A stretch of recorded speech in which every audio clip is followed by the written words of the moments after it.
الحمد للہ وکفی وسلام علی عبادہ الذین اصطفی اما بعد فاعوذ باللہ من الشیطان الرجیم بسم اللہ الرحمن الرحیم والذین هم عن اللغو معرضون وقال اللہ تبارک وتعالی فی القرآن المجید والفرقان الحمید واذکروا اللہ کثیرا لعلکم تفلحون صدق اللہ مولانا العظیم وقال النبی صلی اللہ علیہ وسلم ذکر اللہ شفاء القلوب وقال علیہ الصلاة والسلام الدین یسر وصدق رسولہ النبی الکریم ونحن على ذلك لمن الشاهدين والشاكرين والحمد لله رب العالمين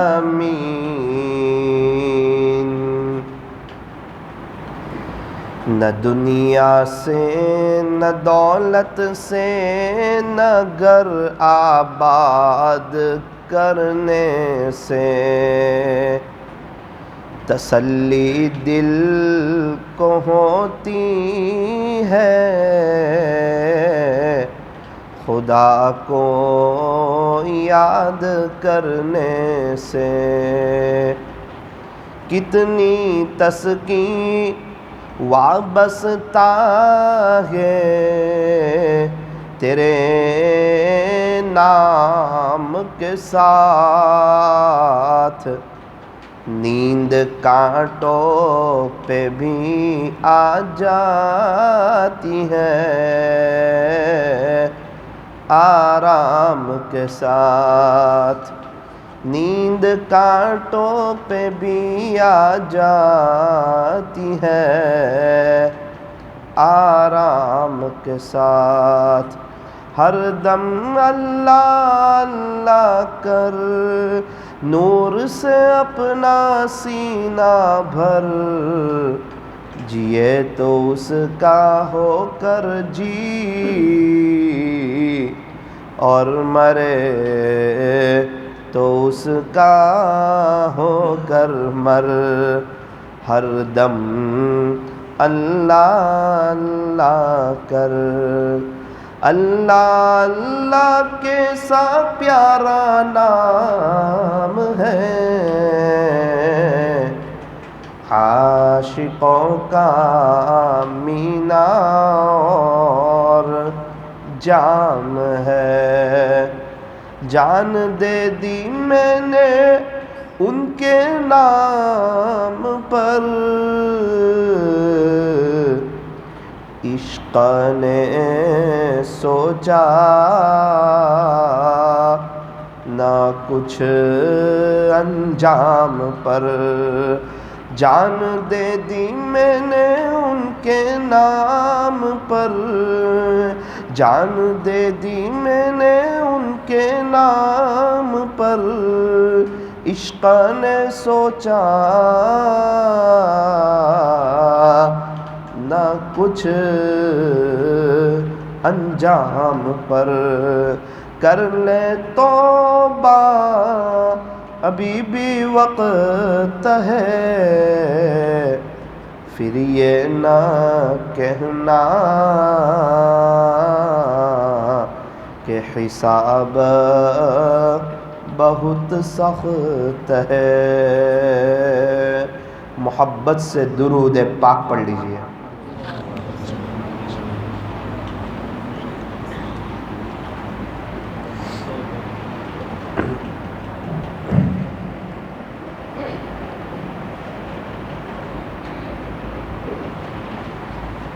اللہ تبارک و تعالی ہمارے درود شریف پڑھنے کو قبول فرمائے، اور اللہ تعالی ہمارے بیٹھنے اور جمع ہونے کو قبول فرمائے، اور اللہ تعالی ہمیں درود شریف کثرت سے پڑھتے رہنے کی توفیق عطا فرمائے۔ اگر کوئی شخص یہ چاہتا ہو کہ اللہ تعالیٰ نے یہ دنیا کی جو مجھے مختصر سی زندگی دی ہے اس کو میں وصول کر لوں اور بڑے پیمانے پر آخرت کی تیاری کر کے چلا جاؤں،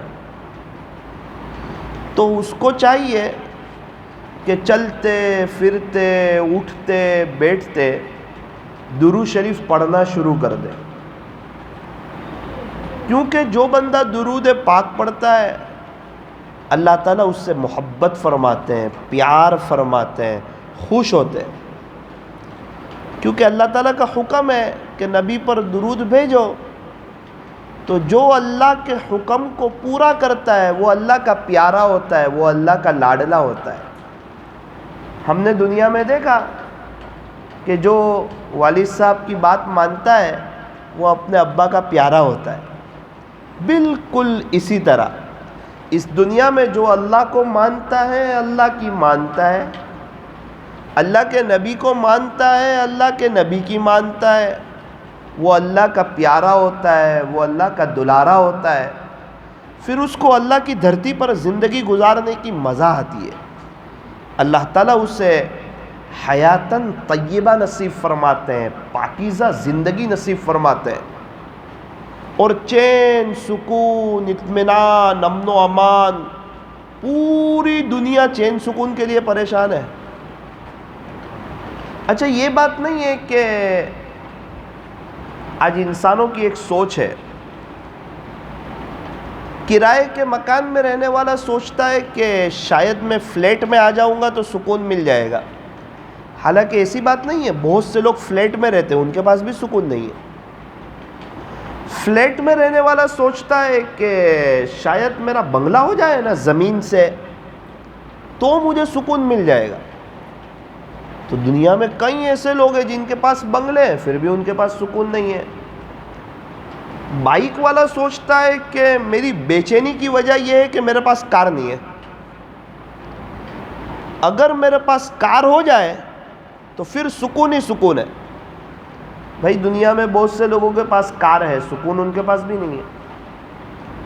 جس کے پاس چھوٹی موٹی کار ہے وہ سوچتا ہے کہ یار کچھ مرسیڈیز بی ایم ڈبلیو ایسی کچھ کار ہو جائے اچھی والی، اس کے بعد میری زندگی ویل سیٹ ہو جائے گی۔ تو میں آپ کو بہت سے ایسے مرسیڈیز اور بی ایم ڈبلیو والے بتاؤں کہ رات کو وہ میٹھی نیند سونے کے لیے نیند کی دوائیاں کھاتے ہیں، گولیاں کھاتے ہیں، تب جا کے ان کو میٹھی نیند آتی ہے۔ تو اس سے پتہ چلا کہ سکون نہ تو بنگلے میں ہے، سکون نہ اچھی گاڑی میں۔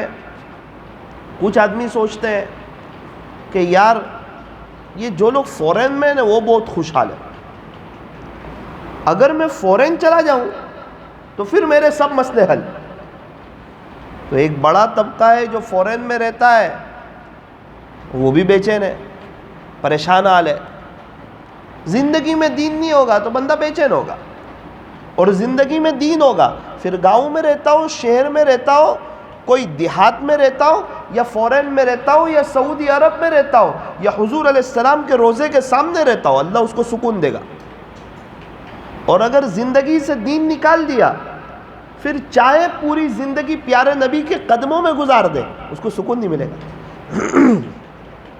کچھ لوگ ہیں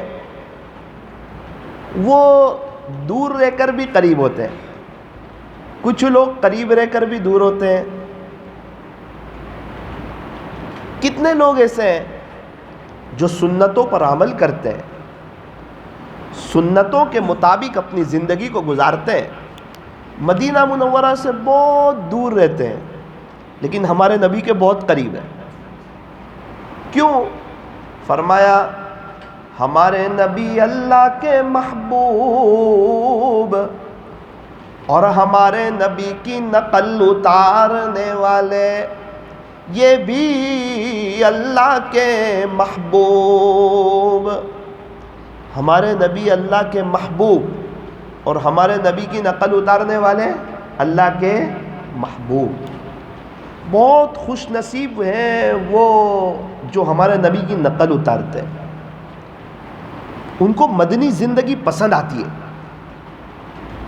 ہمارے نبی کا کلچر، ہمارے نبی کا رہن سہن، مدینہ منورہ کا معاشرہ، اور ہمارے نبی نے جو صحابہ کرام کی جو جماعت تیار کی تھی، وہ جماعت، تابعین، تبع تابعین، اللہ والے، ان کو یہ حضرات پسند آتے ہیں اور ان کی بندہ نقل اتارتا ہے. تو فرمایا یہ بہت خوش نصیب ہے، ان کی بخشش کے قیامت کے دن بہت زیادہ چانسز ہے. کم سے کم اپنے اللہ سے کہہ تو سکے گا یا رب تیرے محبوب کی شباہت لے کے آیا ہوں، حقیقت اس کو تو کر دے، میں تو صرف صورت لے کے آیا ہوں. تو جو ہمارے نبی کی نقل اتارتے ہیں وہ حضرات بڑے خوش نصیب ہیں. کچھ لوگ ایسے ہیں جو ہمارے نبی علیہ السلام کے روضے کے پاس کھڑے رہتے ہیں لیکن وہ سنت طریقے سے بہت دور ہے. تو یوں فرمایا کہ یہ بندہ قریب رہتے ہوئے بھی ہمارے نبی سے بہت دور ہے. میرے عزیزو، اصل چیز جو ہے وہ ہمارے نبی کی نقل اتارنا ہے. جو نقل اتارے گا اللہ کو اس پر رحم آئے گا. میں آپ کو ایک واقعہ سناؤں. سیدنا حضرت موسیٰ علی نبینا وعلیہ الصلاۃ والسلام، قرآن کریم کے 28 پاروں میں آپ کا تذکرہ ہے. 28 پاروں میں بڑے جلیل القدر پیغمبر ہیں. اللہ تعالیٰ قرآن کریم میں فرماتے ہیں 6 پارے میں، وَكَلَّمَ اللَّهُ مُوسَىٰ تَكْلِيمًا، کہ موسیٰ علیہ السلام تو کلیم اللہ تھے، ان کی تو اللہ سے بات چیت ہوتی تھی. موسیٰ علیہ السلام کے زمانے میں جب کوئی ایمان لاتا تھا تو اس کو یہ کلمہ پڑھنا پڑتا تھا، لا الہ الا اللہ موسیٰ کلیم اللہ. عیسیٰ علیہ السلام کے زمانے میں جب کوئی ایمان لاتا تھا تو وہ یہ کلمہ پڑھتا تھا، لا الہ الا اللہ عیسیٰ روح اللہ. ابراہیم علیہ السلام کے زمانے میں جب کوئی ایمان لاتا تھا تو وہ یہ کلمہ پڑھتا تھا، لا الہ الا اللہ ابراہیم خلیل اللہ. اور ہمارے نبی تو خاتم النبیین ہے. ہمارے نبی کے بعد اب کوئی نبی نہیں آئے گا. نبوت کا دروازہ بند ہو گیا. ہاں، ولایت کا دروازہ کھلا ہوا ہے. ایسا نہیں ہے کہ اب کوئی خواجہ صاحب سے آگے نہیں جا سکتا، اب کوئی پیران پیر سے آگے نہیں جا سکتا، اب کوئی بایزید بستامی سے آگے نہیں جا سکتا، اب کوئی پیر ذوالفقار صاحب سے آگے نہیں جا سکتا، اب کوئی حضرت مفتی احمد خانپوری صاحب سے آگے نہیں جا سکتا. فرمایا نا نا نا نا، راستہ کھلا ہوا ہے. ان سے زیادہ محنت کرو، ان سے زیادہ اللہ کا ذکر کرو، ان سے زیادہ تقوی اختیار کرو، اللہ تعالیٰ بڑا کریم ہے، ان سے آگے لے جائے گا. ولایت کا دروازہ بند نہیں کیا. ہاں یہ بتایا کہ اللہ کے ولی کون، اللہ کا ولی کون یہ بتایا کہ بھائی جو حافظ ہو وہ اللہ کا ولی، تو کہا نا. تو پھر جو عالم ہو وہ اللہ کا ولی، تو کہا نا. ایسی کوئی بات نہیں ہے کہ عالم ہو تو اللہ کا ولی. جو اللہ کے راستے میں وقت لگاوے وہ اللہ کا ولی، تو بولے نا ایسی بھی کوئی شرط نہیں ہے. پھر جو بخاری شریف پڑھاوے وہ اللہ کے ولی، تو بولے نا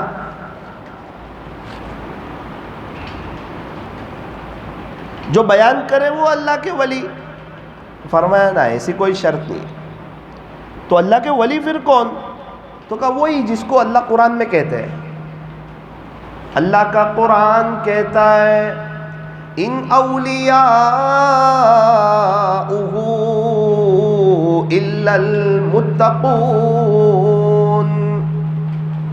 اس کے ولی وہی ہوتے ہیں جو متقی ہوتے ہیں. صاف اعلان کیا. اللہ کے ولی کون؟ تو کہا جس کے پاس تقوی ہو. ایک شخص 50 سال سے بخاری پڑھاتا ہو اور اس کے پاس تقوی نہ ہو تو وہ اللہ والا نہیں ہو سکتا.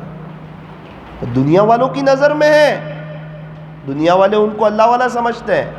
بولے اعتبار دنیا والوں کا نہیں ہے، وہ اللہ کی فہرست میں اس کا نام نہیں ہو سکتا. اور ایک آدمی جنگل میں رہتا ہو، دیہات میں رہتا ہو، لیکن اس کے پاس تقوی ہو، تو فرمایا ہاں یہ اللہ والا ہے.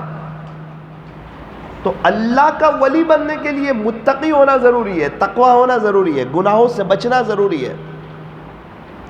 اس لیے طے کرو کہ انشاءاللہ تقوی حاصل کریں گے اور اللہ کی محبت میں خوب آگے بڑھنے کی کوشش کریں گے. اس سلسلے میں ہم کوئی سمجھوتا نہیں کریں گے. حضرت موسیٰ علیہ السلام دریا پار کر رہے،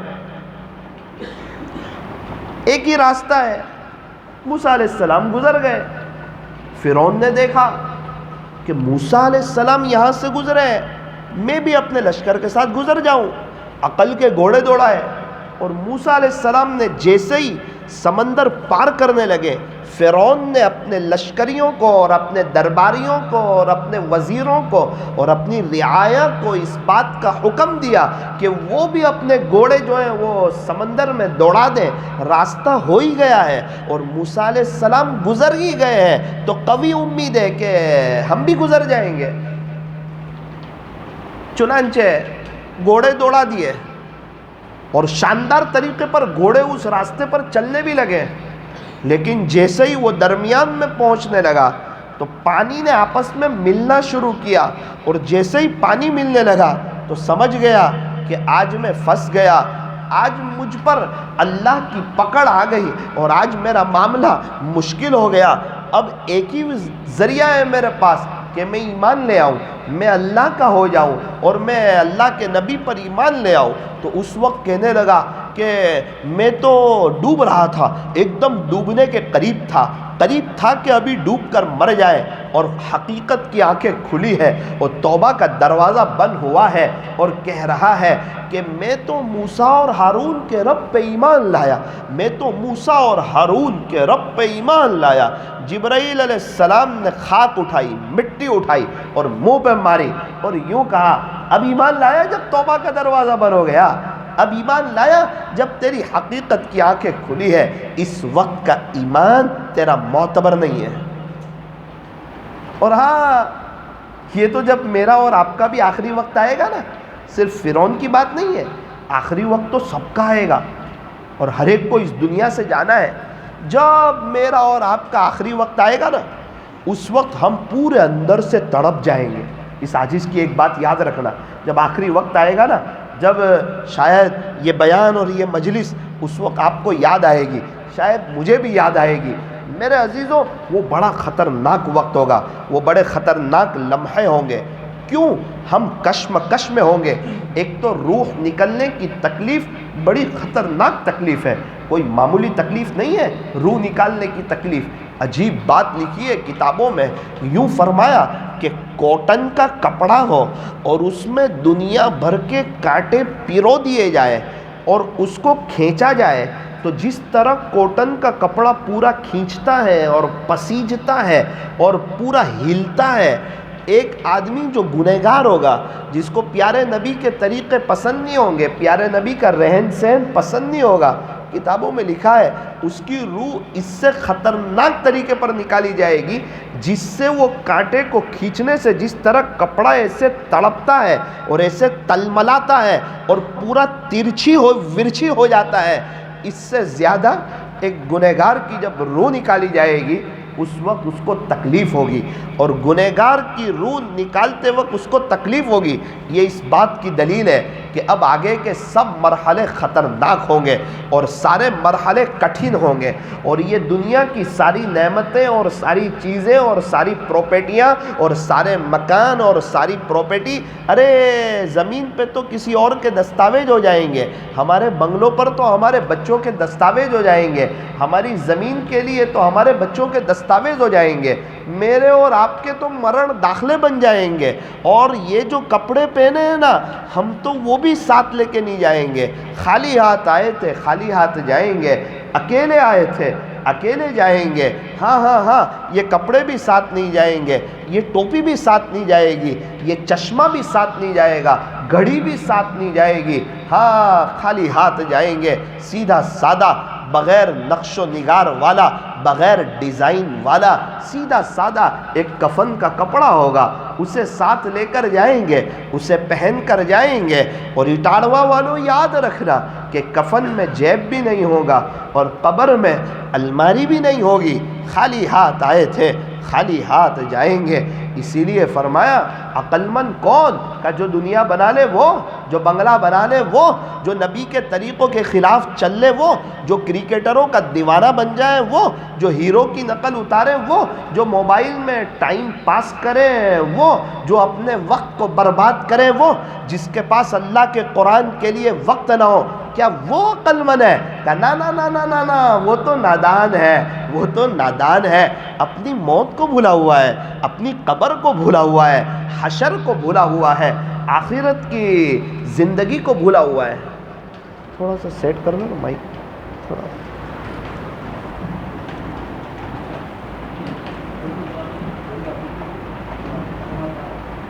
بس اب ہو گیا۔ تو میرے عزیزو، اصل جو زندگی ہے وہ آخرت کی زندگی ہے، اور دنیا کی جو زندگی ہے نا یہ تو وقتی ہے، فانی ہے۔ اب جب فرعون جب بیچ میں آیا پانی کے بیچ میں، تو پانی نے حرکت کرنا شروع کیا، فرعون ڈوبنے لگا اور کہنے لگا میں موسیٰ اور ہارون کے رب پہ ایمان لایا۔ موسیٰ علیہ السلام کا لشکر آگے گزر گیا، انہوں نے دیکھا کہ فرعون کا پورا کے پورا لشکر غرق ہو گیا۔ فرعون سے اور فرعونیوں کے ظلم سے اللہ تعالیٰ نے حضرت موسیٰ علیہ نبینا وعلیہ السلام کو نجات عطا فرمائی۔ اس وقت ایک عجیب معاملہ ہو گیا۔ وہ معاملہ کیا ہوا؟ موسیٰ علیہ السلام نے جب اپنے لشکر والوں کو دیکھا تو دیکھا اس میں ایک آدمی ایسا آیا، ایک آدمی ایسا تھا جو فرعون کے ساتھ تھا، موسیٰ علیہ السلام کے ساتھ نہیں تھا، وہ فرعون کے ساتھ آیا تھا، اور موسیٰ علیہ السلام کو بہت زیادہ ستاتا تھا، موسیٰ علیہ السلام کو تکلیف پہنچاتا تھا، اور سب سے زیادہ تکلیف موسیٰ علیہ السلام کو اس سے پہنچتی تھی۔ فرعون سے تو پہنچتی تھی، لیکن ایک درجہ فرعون سے بھی زیادہ اس سے تکلیف بہت پہنچتی تھی، دل کو ٹھیس پہنچتی تھی۔ کیوں؟ فرعون نے اسے کہا ایک کام کر، یہ موسیٰ ہم دیکھتے ہیں یہ آتا ہے اور لوگوں کو اللہ کی طرف بلاتا ہے، لوگوں کو دین کی دعوت دیتا ہے، ایک کام کر، آج سے تیرا کوئی بزنس نہیں، میں تجھے ڈیوٹی پر رکھتا ہوں، اس کی تنخواہ میں تجھے دوں گا۔ فرعون نے کہا تجھے کیا کرنا ہوگا؟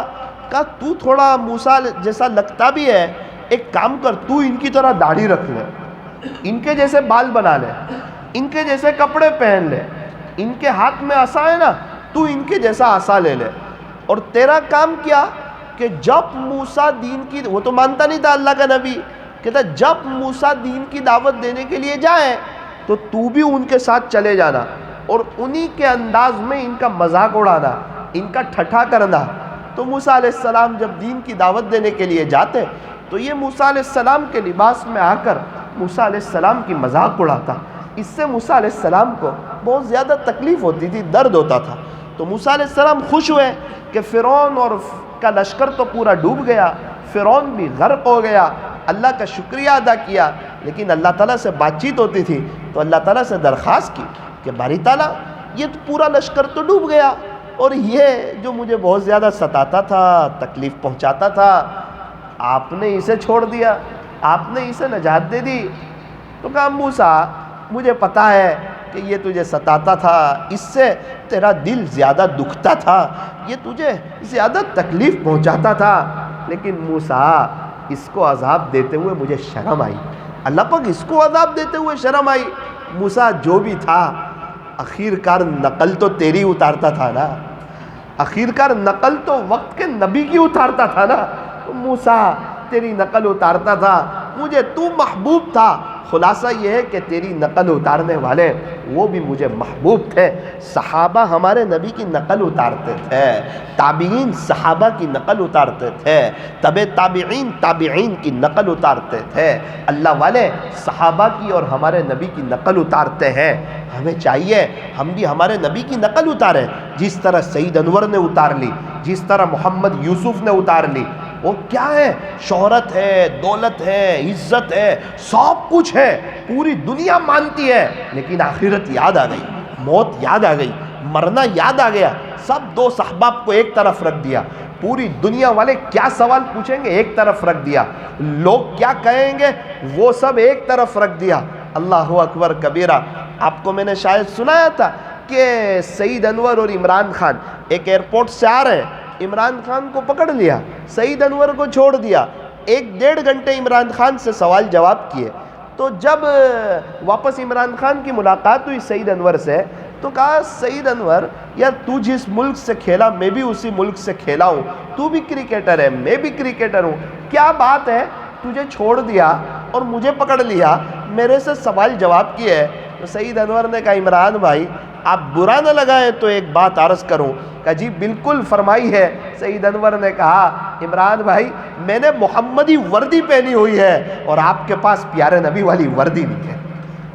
یہ جو میں نے وردی پہنی ہے نا اس کی اللہ تعالیٰ نے لاج رکھی ہے. وردی بہت بڑی چیز ہے، وردی کو معمولی نہ سمجھنا. بہت سے لوگ کہتے ہیں ارے ظاہر نہیں، وہ تو اندر سے صاف ہونا چاہیے، یہ بھی شیطان کا دھوکہ ہے. صحابہ یہ کہہ سکتے تھے ہمارا اندر صاف ہے، ظاہر بنانے کی ضرورت نہیں ہے. یہ اللہ والے کہہ سکتے تھے ہمارا ظاہر بنانے کی ضرورت نہیں ہے، ہمارا اندر پاک ہے. نا نا نا نا نا، ظاہر بھی سوار نہ ہے، باطن بھی سوار نہ ہے. ہاں ظاہر کو سوار کر کے مطمئن نہیں ہونا ہے، اپنے باطن پر اور اپنے دل پر محنت کرنی ہے. یوں فرمایا میرا ظاہر سور جائے الہی، میرے باطن کی ظلمت دور فرما. میرا ظاہر سور جائے الہی، میرے باطن کی ظلمت دور فرما. اللہ تعالی ہمیں اپنے ظاہر کو بھی اور اپنے باطن کو بھی سنوارنے کی اللہ ہمیں توفیق اور سعادت نصیب فرمائے.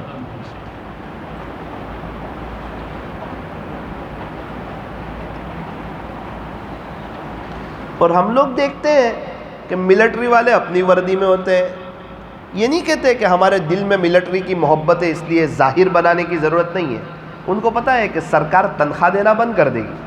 ان کو پتہ ہے ظاہر بھی ملٹری جیسا ہونا چاہیے اور دل میں بھی دیش کو بچانے کی محبت ہونی چاہیے. دونوں چیزیں سکھائی جاتی ہیں. پولیس والے اپنی وردی میں ہوتے ہیں. ارے ہمارے بچے جب اسکول جاتے ہیں تو اسکول کی وردی میں ہوتے ہیں، عیسائی کی اسکول میں جاتے ہیں تو عیسائی کی وردی میں ہوتے ہیں. پتہ ہے بغیر وردی کے اسکول میں داخلہ نہیں ہوگا. ارے یہ بڑی بڑی ہوٹل ہیں، ہوٹل کے ویٹر اپنی وردی میں ہوتے ہیں. تو ہم کیوں شرمائیں محمدی وردی میں آنے سے، ہمارے نبی کی وردی میں آنے سے، جب جنید جمشید نہیں شرمائے؟ عزت ہے، شہرت ہے، دولت ہے، کیا یوٹن لیا اور کیا اللہ تعالیٰ نے دنیا اور آخرت سواری اور دنیا اور آخرت چمکائی اور اپنا بنا کے بتایا. قبر کھودنے والا کہہ رہا تھا کہ جب میں جنید جمشید کی قبر کھود رہا تھا نا تو اس کی قبر سے خوشبو آ رہی تھی، اس کی قبر سے خوشبو آ رہی تھی۔ آپ مجھے بتاؤ، کسی کی قبر سے خوشبو ایسے ہی آ جاتی ہے؟ میں نے اور آپ نے کتنے لوگوں کی قبر کھودی ہے، اور کتنے لوگوں کی قبر پر ہمارا جانا ہوا ہے، اور کتنے لوگوں کے میت ہم نے اندر اترتے دیکھی ہے۔ کیا ہمیں کبھی خوشبو آئی؟ وہ قبر کھودنے والا، وہ جنید جمشید کہاں کے رہنے والے، وہ کہاں کے رہنے والا تھا؟ اس کو کیا پتا کہ یہ کون ہے، کس کا انتقال ہوا ہے؟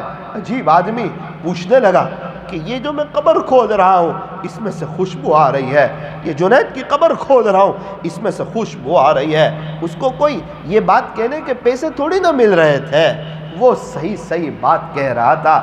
میرے عزیزوں، توبہ بڑی کی تھی نا، دنیا دیکھی تھی، نام ہو گیا تھا، عزت ہو گئی تھی، پتا تھا کہ وقتی ذلتی ہوگی، لوگ تھوڑا پریشان کریں گے۔ اور کیا پریشان میڈیا والوں نے؟ جنید کیا ہو گیا؟ کیوں زندگی چینج کر لی؟ کیوں کفنی پائجامے میں آ گئے؟ کیوں ازار ٹخنوں سے اوپر رکھنے لگے؟ کیوں اللہ کے راستے میں وقت لگانے لگے؟ کیوں ٹوپی پہن لی؟ کیوں داڑھی رکھ لی؟ ارے کیا کمی تھی آپ کے پاس؟ ایک نوجوان جن چیزوں کے خواب دیکھتا ہے وہ سارے آپ کے قدموں میں تھے۔ تو اس وقت جنید جمشید نے اقرار کیا، بالکل ایک نوجوان جن چیزوں کے خواب دیکھتا ہے وہ سب خواب میرے پورے ہو چکے ہیں، اس کے باوجود بھی میرے پاس سکون نہیں ہے۔ تو یہ لکھ کے رکھ دو، جنید جمشید کی طرح سارے ہمارے خواب پورے ہو جائیں، عزت بھی مل جائے، شہرت بھی مل جائے، دولت بھی مل جائے، خدا نہ خواستہ ہم میں سے کوئی کرکٹر بن جائے یا ہیرو بن جائے، اب بچوں پتی بن جائے، اس کے باوجود اس کو سکون نہیں ملے گا۔ اگر اس جگہ سکون ہوتا تو کئی ہیروئن ابھی یہ شو چھوڑ کر نہ آتی، یہ فلم انڈسٹری کو چھوڑ کر نہ آتی۔ کئی ہیروئن توبہ کر رہی ہے، ایک ہی وجہ بتاتی ہے، ہم اندر سے بے چین تھے۔ اللہ کو ناراض کرنے والا اندر سے بے چین ہوتا ہے، کوئی نہ کوئی ایسی بے چینی ہوتی ہے جو اس کو اندر سے کھا جاتی ہے، جس کی وجہ سے وہ تڑپتا ہے۔ جب وہ 2 کام بناتا ہے اس کے 4 کام بگڑ جاتے ہیں، جب وہ 4 کام بناتا ہے اس کے 8 کام بگڑ جاتے ہیں، اس کی زندگی کا کوئی اینڈ نہیں آتا، اس سے نہ اس کو اپنے گھر میں اچھا لگتا ہے، نہ اپنے دوست احباب میں اچھا لگتا ہے، اس کی زندگی اس پر تنگ ہو رہی ہوتی ہے، اور گھر وسعت کے باوجود اس پر تنگ ہو رہا ہوتا ہے۔ قبر کیا تنگ ہوگی، اس سے پہلے دنیا کی زندگی اس پر تنگ ہو جاتی ہے، اور وہ بے چین اور پریشان اور ڈپریشن کا شکار ہو جاتا ہے، اور اللہ تعالیٰ اس کے چہرے سے وہ نورانیت بھی اٹھا لیتے ہیں۔ اگرچہ گورا پن ہو لیکن وہ نورانیت نہیں ہوتی، وہ پرکشش چہرہ نہیں ہوتا، اور میرے عزیزو اس کی زندگی میں سکون نہیں ہوتا، نہ اس کی بیوی اس کی ہوتی ہے، نہ اس کے بچے اس کے ہوتے ہیں، نہ اس کے علاقے والے اس کے ہوتے ہیں۔ وجہ کیا ہے؟ جب وہ اللہ کا نہیں ہوتا تو اللہ کی مخلوق بھی اس کی نہیں ہوتی۔ جو اللہ کا ہوتا ہے نا، جنگل کے جانور بھی اس کے ہو جاتے ہیں، یہ چرندے درندے پرندے یہ بھی اس کے ہو جاتے ہیں۔ میں آپ کو ایک حدیث شریف کا مفہوم سنانا چاہتا ہوں، اللہ اکبر کبیرہ۔ اللہ تعالیٰ نے دنیا سے فرمایا، ذرا دھیان سے سننا، اللہ تعالیٰ نے دنیا سے فرمایا، اے دنیا، جو تیرے میں انٹرسٹ نہ لے، جو تیرے سے رغبت نہ کرے، اس کی تو خادمہ بن جا، اس کی خدمت پہ لگ جا۔ یہ اللہ کا حکم ہے دنیا کو، اور اللہ کے حکم سے ہٹ کر یہ دنیا کر نہیں سکتی۔ سورج 1 سیکنڈ لیٹ نہیں ہوتا ہے نکلنے میں، ڈوبنے میں بھی 1 سیکنڈ زیادہ نہیں لگاتا۔ سورج کا وقت پر نکلنا، وقت پر غروب ہونا، یہ بتا رہا ہے کہ کوئی ہے ان کا مالک، کوئی ہے ان کا بادشاہ، کوئی ہے ان کا شہنشاہ۔ ابھی یہ ستون 4-5 ہٹاؤ، دھڑام سے یہ اٹاڑوا کی مسجد گرے گی، اور آسمان کوئی ستون نہیں ہے، بغیر ستونوں کے ڈھیرا ہوا ہے۔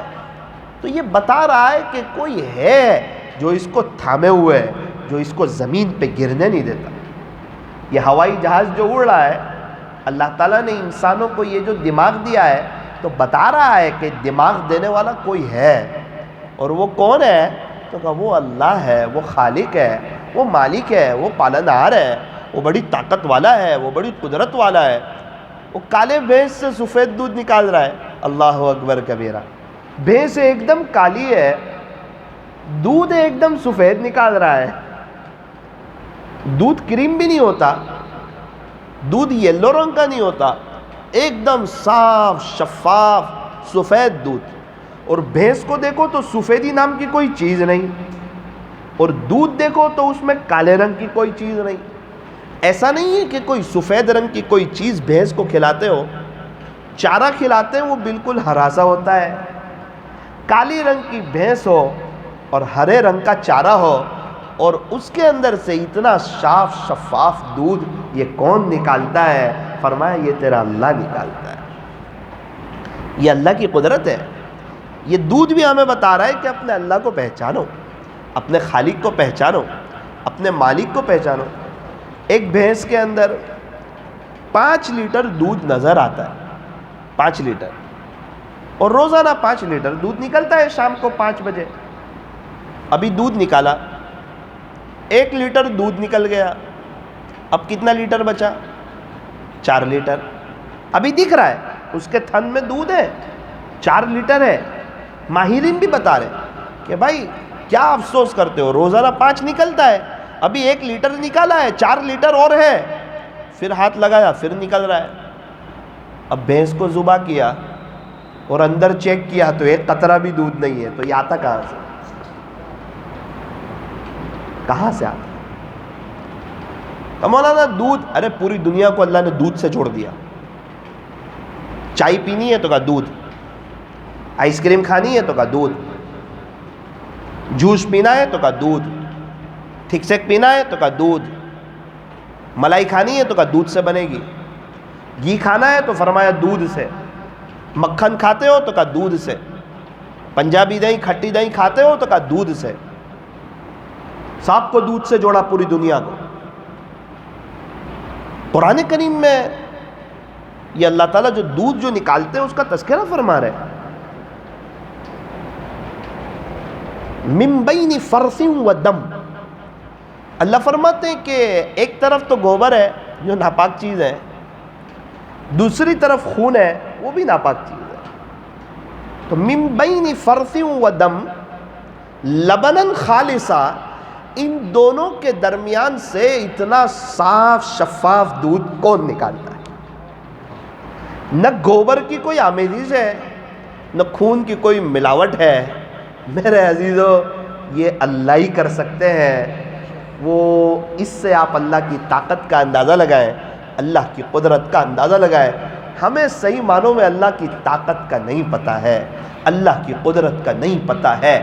یہ دنیا والوں کے پاس جو تھوڑا بہت پاور ہے ان کی طاقت کا پتہ ہے. ابھی پوچھو لائٹ بل بھرنے کیوں چلے جاتے ہو، موبائل سے کیوں بھر دیتے ہو؟ کہ ان کی طاقت کا پتہ ہے. اگر لائٹ بل نہیں بھریں گے نا مولانا وائر کاٹ دیں گے اور ہمارے گھر سے لائٹ بند ہو جائے گی. اس بات کا احساس لائٹ بل بھرنے پر مجبور کرتا ہے. ایک کاش اتنا بھی یقین اپنے اللہ کا ہو جاتا تو کبھی بھی بندہ فجر کی نماز نہ چھوڑتا، کبھی بھی فجر کی نماز نہ چھوڑتا، کبھی بھی غیروں کے طریقوں کی طرف نہ جاتا. میری تو ایک درخواست ہے آپ سے، بیان تو آپ لوگوں نے بہت سنے ہوں گے، مجھے تو آتا بھی نہیں ہے اور مجھے کرنا بھی نہیں ہے بیان. اور میں ہرگز یہ بھی نہیں چاہتا ہوں کہ میرے جانے کے بعد آپ یوں کہیں مولانا آئے تھے بڑا اچھا بیان ہوا. اور میں آپ کو ایک بات کہہ دیتا ہوں، بیان الحمدللہ میں کروں، کوئی اور مولانا کرے، یا جماعت کا کوئی ساتھی کرے، یا میوات کی جماعت کا ساتھی کرے، بیان ہمیشہ اچھا ہی ہوتا ہے. دین کی بات کبھی خراب ہوتی نہیں ہے. تو اس لیے اس مذاکرے میں پڑھنا کہ بیان اچھا ہوا کہ نہیں، تو اس سے کیا فائدہ؟ بیان تو اچھا جو ہوتا ہے. دین کی باتیں کبھی خراب ہوتی ہے؟ دین کی باتیں تو اچھی ہوتی ہے. تو ہمیں کیا کرنا ہے؟ تو ہمیں یو ٹرن لینا ہے اور اللہ کی طرف آ جانا ہے. تو کل سے آئیں گے، وہ کل کرتے کرتے کئیوں کے جنازے اڑ گئے، کل کسی کا نہیں آتا. پھر تو شیطان اپنا کام کر جاتا ہے.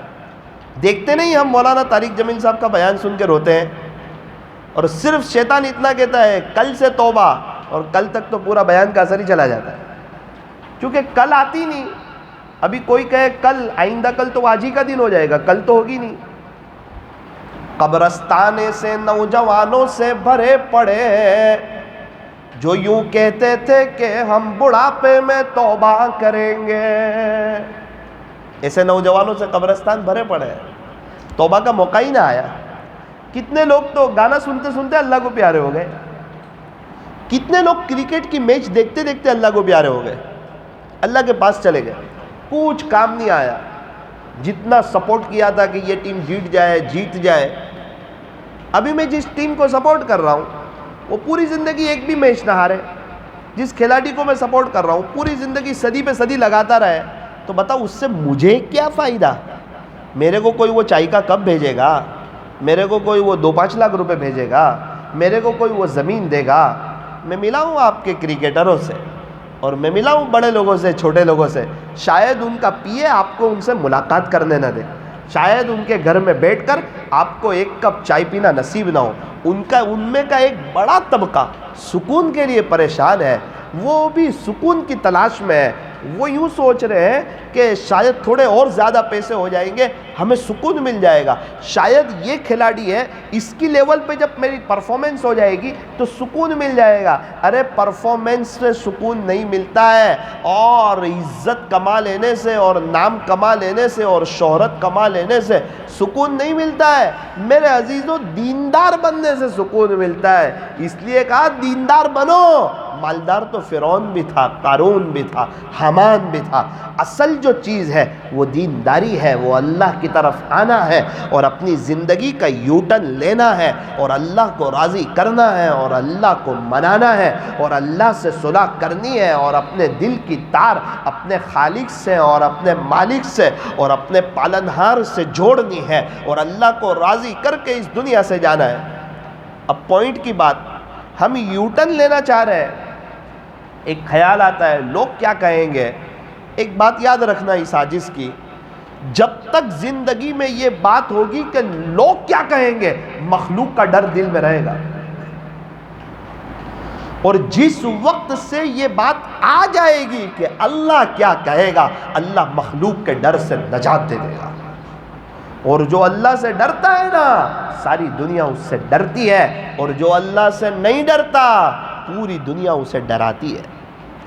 اگر ہم چاہتے ہوں کہ اللہ تعالیٰ ہمیں محبت عطا فرمائے اور اللہ تعالیٰ ہمیں رعب عطا فرمائے، ہمیں اللہ سے ڈرنا ہوگا، اللہ کی محبت میں جینا اور مرنا ہوگا. تو اللہ تعالیٰ ہمیں محبت بھی عطا فرمائیں گے، محبوبیت بھی عطا فرمائیں گے، اور اللہ تعالیٰ ہمیں رعب بھی عطا فرمائیں گے. تو میں یہ عرض کر رہا تھا کہ ہمارے یہاں ملٹری والے اپنی وردی میں ہوتے ہیں، پولیس والے اپنی وردی میں ہوتے ہیں، ہوٹل کے ویٹر اپنی وردی میں ہوتے ہیں. اللہ کریں کہ ہمارے نوجوانوں کو یہ بات سمجھ آ جائے اور وہ بھی محمدی وردی میں آ جائیں، اسلامی کلچر کے مطابق اپنی زندگی گزارنے لگیں، تاکہ جب سڑکوں سے گزر رہے ہوں، بازار سے گزر رہے ہوں، شہر سے گزر رہے ہوں، دیہات سے گزر رہے ہوں، علاقے سے گزر رہے ہوں، تو پتہ چلے کہ یہ مسلمان جا رہا ہے، یہ کافر نہیں جا رہا ہے، یہ کوئی یہودی اور نصرانی اور کوئی مشرک اور مجوسی اور اللہ اور اس کے رسول کا کوئی نافرمان نہیں جا رہا ہے. مسلمان کہتے ہیں فرما بردار کو، یہ تو فرما بردار جا رہا ہے. اس کے سر پر تو اسلامی تاج ہے اور اس کے اوپر تو اسلامی وردی ہے. اسے پیارے نبی کا کلچر پسند آیا ہے، اسے پیارے نبی کی سنتوں سے عشق ہے اور پیار ہے، اور اسے پیارے نبی کی ہر ادا پسند ہے. اسے ان کا چلنا پسند ہے، ان کا دیکھنا پسند ہے، ان کا بیٹھنا پسند ہے، ان کا اٹھنا پسند ہے. اور ہمارے اخلاق تو ایسے ہو کہ لوگ دیکھ کر کے یوں کہیں کہ جب امتی کا یہ عالم ہے تو پیارے نبی کا کیا عالم ہوگا، تاجدار مدینہ کا کیا عالم ہوگا. اور ایسے اخلاق تھے اللہ والوں کے، اللہ کے عاشقوں کے. میں نے پہلے ہی آپ کے ذہن سے ایک بات نکالنے کی کوشش کی ہے کہ یہ نہ سمجھنا کہ جو حافظ عالم یا کوئی کسی بزرگ کے خلیفہ ہو یا بخاری شریف پڑھاتے ہو یا تبلیغ کے پرانے ذمہ دار ہو وہی اللہ والے بن سکتے ہیں. نہ، ان کے پاس چانسز زیادہ ہے، لیکن قاعدہ یہ ہے جس کے پاس تقوی ہوگا وہ اللہ کا ولی ہے، اور جس کے پاس تقوی نہیں ہوگا، جس کے تقوی میں لکھوا ہوگا، وہ اللہ کا ولی نہیں ہو سکتا۔ چاہے 50 بزرگوں نے اس کو خلافت دی ہو، چاہے پوری دنیا میں اس کے مریدین ہو، چاہے پوری دنیا میں اس کی شارٹ کلپیں چلتی ہو اور پوری دنیا کے لوگ اس سے استفادہ کرتے ہو اور کوئی رات اس کے پروگرام کی خالی نہ جاتی ہو، لیکن اگر اس کی تنہائی پاک نہیں ہے، وہ اللہ کا ولی نہیں ہو سکتا۔ اللہ کا قرآن کہتا ہے ان اولیاءہ الا المتقون، اس کے ولی تو وہی ہوتے ہیں جو متقی ہوتے ہیں، جس کے دل میں اللہ کا ڈر ہو، جو گناہوں سے بچتے ہو، اگر گناہ ہو جائے فوراً توبہ کر لیتے ہو، فوراً اللہ سے معافی مانگ لیتے ہو، اللہ سے صلح کر لیتے ہو، اللہ سے دوستی کر لیتے ہو۔ اور ہمارے یہاں بھی ہمارا ایک عام معمول ہے کہ ہمارے کپڑے پر چائے پی رہے، تھوڑی سی چائے گر گئی یا دھبا لگ گیا تو ہم اس کا انتظار نہیں کرتے کہ آئندہ کل کوئی آئے گا جو ہمارے کپڑے دھو دے گا، بلکہ فوراً ہم نل کی طرف جاتے ہیں اور اس چائے کے دھبے کو ہم صاف کر لیتے ہیں، جس سے ہمارا کپڑا صاف ہو جاتا ہے، فوراً وہ داغ جو ہے وہ ختم ہو جاتا ہے۔ بالکل اسی طرح کہ ہماری زندگی سفید کپڑے کی طرح ہو، ہم مسلمان ہیں، صاف ستھری زندگی ہو، ہماری پاکیزہ زندگی ہو، اور ہماری طرف سے کسی کو ذرہ برابر بھی تکلیف نہ پہنچتی ہو، ہاں صاف زندگی ہوگی، اس پر چھوٹا سا دھبا بھی نظر آ جاتا ہے تو نظر آ جانا فرمایا بڑی نعمت ہے۔ اگر دھبا نظر نہ آئے تو صاف کیسے کرے گا؟ اگر اپنے گناہی نظر نہ آئے تو توبہ کیسے کرے گا؟ ندامت کیسے آئے گی؟ اللہ کے سامنے روئے گا کیسے؟ پھر تو بندہ اپنے آپ کو نیک سمجھ لے گا۔ اور کتابوں میں لکھا ہے کہ جب اللہ تعالیٰ کسی سے ناراض ہوتے ہیں نا، پھر اس کو اپنی خوبیاں نظر آتی ہے، وہ اپنے آپ کو اچھا سمجھتا ہے اور سب کی برائیاں نظر آتی ہے، یہ ایسا ہے، وہ ویسا ہے، یہ ایسا ہے، وہ ویسا ہے۔ تم میرے عزیزو، اگر ہمیں لوگوں کی برائیاں نظر آتی ہے، اپنی خوبیاں نظر آتی ہے، تو یہ اس بات کی علامت ہے کہ اللہ ہم سے ناراض ہے۔ اور اگر اس کے مد مقابل اگر ہمیں اپنے عیب نظر آتے ہیں، ہم بے چین ہیں، میرا کیا ہوگا آخرت میں تو بڑا ہی گنہگار ہوں، اس سے کیا ہوتا ہے؟ تواضع نصیب ہوتی ہے، عاجزی نصیب ہوتی ہے، انکساری نصیب ہوتی ہے۔ تو بڑے خوش نصیب ہے وہ حضرات جن کو اپنے عیب نظر آئے اور دوسروں کی خوبیاں نظر آئے۔ یوں فرمایا کہ جس کو دوسروں کی خوبیاں نظر آئے اور اپنے عیب نظر آئے، یہ اللہ کی محبت کی علامت میں سے ہے۔ اللہ تعالیٰ جس سے خوش ہوتے ہیں اسے اپنے عیب نظر آتے ہیں، دوسروں کی خوبیاں نظر آتی ہے۔ اٹاڑوا والو، یہ عاجز جو آپ کے سامنے یہ باتیں رکھ رہا ہے، یہ بالکل پیور باتیں رکھ رہا ہے، بالکل اہم اور قیمتی باتیں رکھ رہا ہے۔ میں ابھی اٹاڑوا میں اس لیے نہیں آیا کہ میں یہ دیکھوں کہ آپ میں سے کس کے اندر کیا غلطی ہے، کیا عیب ہے۔ آپ یہ دیکھیں کہ مولانا کے اندر کیا غلطی ہے۔ نہ اللہ نے مجھے اٹاڑوا میں اس لیے بھیجا، نہ آپ کو بیان میں اس لیے بھیجا۔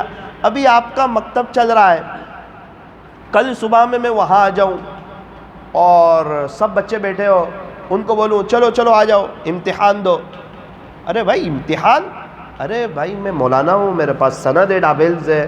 ارے بھائی آپ کی سند آپ کو مبارک، لیکن آپ کو بلایا کس نے امتحان لینے کے لیے؟ ارے آپ کو پتہ نہیں ہے میں امتحان لینے آیا ہوں۔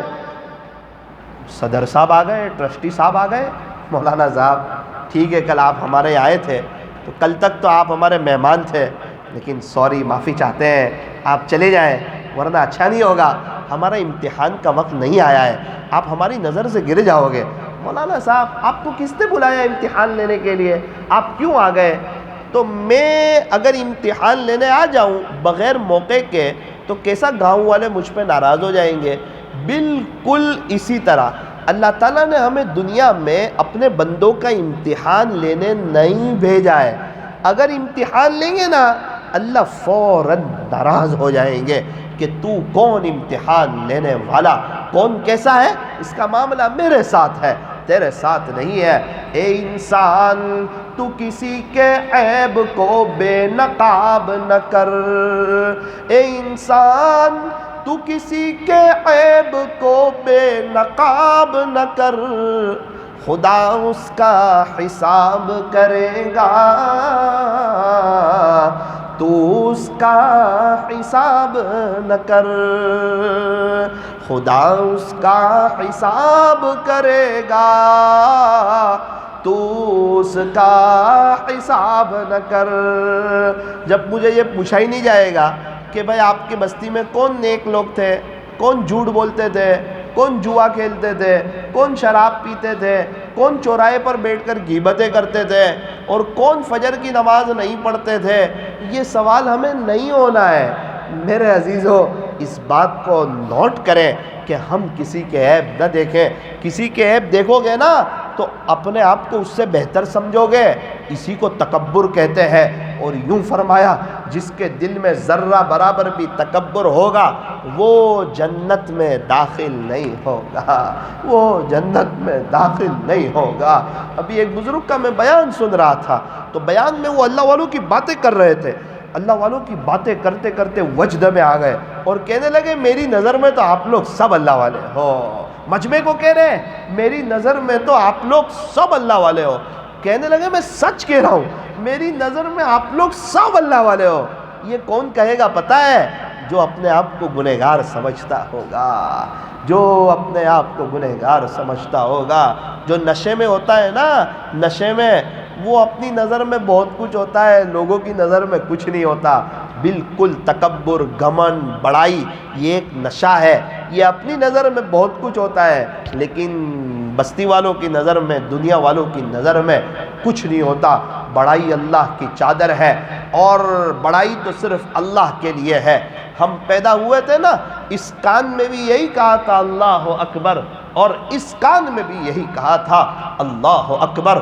اور میرے عزیزو، مسجد کے مائک سے 5 وقت یہی اعلان سن رہے ہیں، اللہ اکبر، کہ اللہ بڑا ہے، انسان لوگ سب چھوٹے ہیں۔ ارے دنیا کے انسانوں سے اپنی تلنا نہ کرو، اللہ کو یاد رکھو، اللہ بڑا ہے، میں چھوٹا ہوں، اللہ بڑے ہے، میں چھوٹا ہوں، اللہ بالکل پاک ہے اور میں بالکل گندا ہوں، میں گنہگار ہوں، میں خطا کار ہوں۔ میں نے دیکھا جو لوگ صحیح معنوں میں اپنے آپ کو گنہگار سمجھتے تھے، اللہ تعالیٰ نے انہیں عزتوں کی چوٹیوں پر بٹھایا، اللہ تعالیٰ نے انہیں رات کی تہجد کی دولت عطا فرمائی، اللہ تعالیٰ نے انہیں مناجات کی لذت عطا فرمائی۔ اور جو اپنے آپ کو نیک سمجھتے تھے، اللہ نے سب سے پہلے ان سے رونے کی توفیق چھین لی، آہستہ آہستہ دعا کی توفیق چھین لی، آہستہ آہستہ مناجات کی لذت سے محروم کر دیا، اندر سے وہ کھوکھلے ہوتے چلے گئے، جس طرح دیمک اندر سے انسان کو خالی کرتی ہے۔ اس لیے فرمایا اپنے آپ کو نیک نہ سمجھو۔ ارے سارے لوگ تو کہتے ہیں نیک بنو، ہاں نیک بنو، سمجھو نہیں، حافظ بنو، حافظ سمجھو نہیں، عالم بنو، عالم سمجھو نہیں، حج کرو، اپنے آپ کو حاجی سمجھو نہیں، اللہ کے راستے میں وقت لگاؤ، اپنے آپ کو پرانا ساتھی سمجھو نہیں، تقوی حاصل کرو، اپنے آپ کو متقی سمجھو نہیں، اللہ والے بنو، اپنے آپ کو اللہ کے ولی سمجھو نہیں۔ یہ ساری مسئلے کھڑے ہوتے ہیں، وہ سمجھنے پر کھڑے ہوتے ہیں۔ ایک بزرگ سے میں نے پوچھا تھا مکہ مکرمہ میں کہا حضرت عجب میں اچھا ہوں، اگر کوئی یہ سوچتا ہے اللہ تعالیٰ اس سے بہت ناراض ہوتے ہیں، اس کا علاج کیا ہے؟ مجھے کہا بیٹا بہت آسان ہے، تو ابھی عمرے پر آیا ہے، اگر تو یہ سوچ لے کہ میں عمرے کے لیے آیا ہوں تو عجبہ آئے گا کہ دیکھو بھائی میں نے عمرہ کیا اور میں نے یوں کیا اور میں تو میں نے کہا حضرت پھر بس تھوڑی سوچ چینج کر لو کہ اللہ نے مجھے یہ عمرہ کروایا، پھر بولے پھر آپ کی یہ کیفیت ختم ہو جائے گی، پھر آپ کی بڑائی ختم ہو جائے گی، عجبہ ختم ہو جائے گی۔ تم کہیں گے میں نے کیا، تکبر آئے گا۔ تم کہیں گے اللہ نے کروایا، اللہ نے حافظ بنا دیا، اللہ نے عالم بنوا دیا۔ ابھی میں کہوں کہ گزشتہ کل میں نے بیان جو ہے اس میں قیمتی باتیں کہی تو تکبر آئے گا۔ ارے بھائی وہ تو وقت تھا اور لوگوں کے اندر طلب تھی تو اللہ تعالیٰ نے اپنے فضل سے کام کی باتیں کہلوا دی۔ ایسا ہی ہوتا ہے بالکل۔ بیانات میں جو کام کی باتیں آتی ہے وہ مجمع کی طلب پر آتی ہے۔ کتنے لوگ آج یہاں بیان ہے، کل کسی اور جگہ بیان ہے، تو وہاں والے یہاں آتے ہیں سننے کے لیے، تو ہمیں کہتے ہیں مولانا صاحب آئندہ کل آپ بالکل یہی بیان کر دینا، تو اس وقت ہم کہتے ہیں ہمیں یہی پتہ نہیں ہے شروع کہاں سے ہوا، ختم کہاں ہوا، درمیان میں کیا باتیں آئی. تو ہم تو اللہ پاک جو دل میں ڈالتا ہے وہ بولتے ہیں، اور جہاں کی جو ضرورت کی باتیں ہوتی ہے ہم اللہ سے دعا کر کے بیٹھتے ہیں کہ اللہ یہاں کی جو ضرورت کی باتیں ہیں وہ آپ اپنے فضل سے کہلوا دیجئے. اور ہم تو اس لیے بولنے کی کوشش کرتے ہیں کہ ہم عمل کریں، کیونکہ جب میں بولتا ہوں تو میرے کان پہلے سنتے ہیں، آپ کے کان تو بعد میں سنتے ہیں. پہلا سوال تو مجھ سے ہوگا، ثاقب تو نے جو اٹاڑوا میں بیان کیا تھا نا اس پر تو نے کتنا عمل کیا؟ تو میں تو ابھی اس معاملے کو لے کے اپنے لیے سیریس ہوں کہ میرے پاس اس کا جواب کوئی نہیں ہے، تو میں تو اپنی اصلاح کے لیے بولوں، آپ لوگ اپنی اصلاح کے لیے سنو. آج اصلاح جو نہیں ہو رہی ہے معاشرے کی، اس کی بڑی وجہ یہ ہے کہ بیان رکھنے والے سوچتے ہیں کہ ہماری بستی والے سدھر جائیں، بیان کرنے والا سوچتا ہے سامنے والے سب سدھر جائیں، اور نیک لوگ سوچتے ہیں کہ یہ ہماری بستی میں جو گنہگار لوگ ہیں نا یہ سب لائن پہ آ جاوے. اور گنہگار لوگ سوچتے ہیں ابھی تو نیک لوگوں کے گھروں میں ہی رسم و رواج ہے، پہلے یہ اپنے گھر کی اصلاح کر لے، تو پورے بیان کا اثر بے اثر ہو جاتا ہے اور کسی کی اصلاح نہیں ہوتی. اصل بات تو یہ ہے کہ میں یہاں اپنی اصلاح کے لیے بیٹھوں، جنہوں نے بیان رکھوایا وہ اپنی اصلاح کے لیے، ہم لوگ سب ہمیں کچھ نہیں آتا ہے، ہم کچھ سیکھنا چاہتے ہیں، شاید کوئی بات دل پہ لگ جائے، شاید کوئی بات دل پہ لگ جائے اور دل کی دنیا بدل جائے.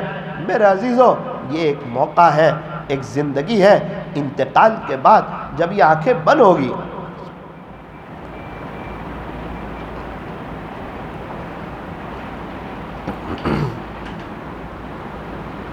جب یہ آنکھیں بند ہوگی اس وقت میں بھی بہت تڑپوں گا اور آپ بھی بہت تڑپیں گے.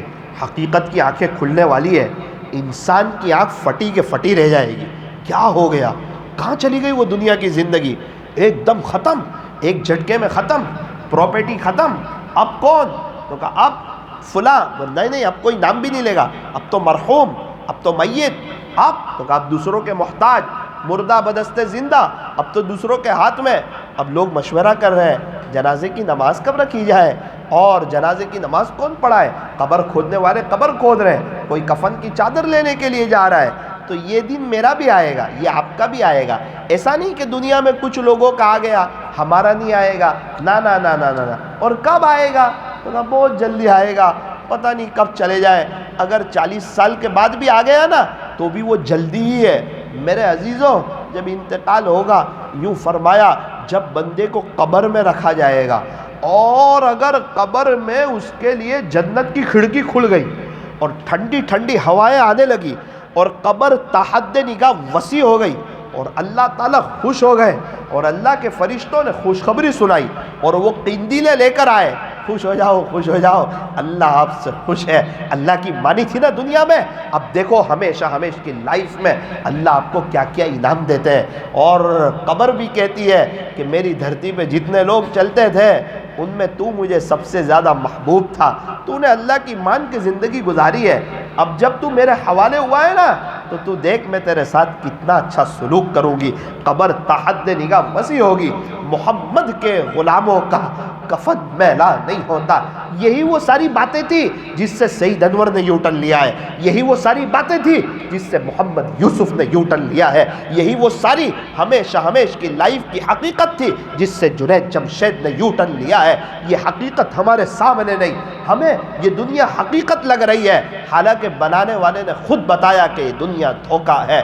جب سے اللہ نے دنیا بنائی ہے اس وقت سے لے کر آج تک اس دنیا کی طرف محبت کی نظر سے نہیں دیکھا ہے. یہ دنیا اللہ انگوٹھا چھاپ کو بھی دیتا ہے، نابیناؤں کو بھی دیتا ہے، سماعت سے معذورین کو بھی دیتا ہے، ہاتھ پیر سے معذور کو بھی دیتا ہے، یتیموں کو بھی دیتا ہے، بیواؤں کو بھی دیتا ہے، مسکینوں کو بھی دیتا ہے. آپ گاؤں میں چلے جاؤ، ہمارے کئی باپ داداؤں کو دیکھو، مالدار تھے، انگوٹھا چھاپ تھے، زمینوں کے ریٹ بڑھ گئے، کروڑ پتی ہو گئے. آپ دیکھو اچھے اچھے پڑھے لکھے لوگ ہیں جو 10-10 ہزار میں ان کے یہاں نوکری کر رہے ہیں. اس سے پتہ چلا زیادہ پڑھائی کرنے سے کوئی پیسے بڑھ نہیں جاتے، یہ تو مقدر کی چیز ہے. ہمیں لگتا ہے ہم اپنے بچے کو کھلاتے ہیں، نانا نانا، پھر دنیا میں جو یتیم ہے جن کے باپ نہیں انہیں کون کھلاتا ہے؟ ہمیں لگتا ہے ہم اپنی بیوی کو کھلاتے ہیں، ارے دنیا میں جن بیویوں کے شوہر نہیں، جو بیوہ ہے، انہیں کون کھلاتا ہے؟ ارے ہم خود بھی اپنی طرف سے نہیں کھاتے۔ مجھے بتاؤ، ہم ماں کے پیٹ میں تھے اس وقت کون کھلاتا تھا؟ ہم جب دنیا میں آئے اس وقت ہمیں کون کھلاتا تھا؟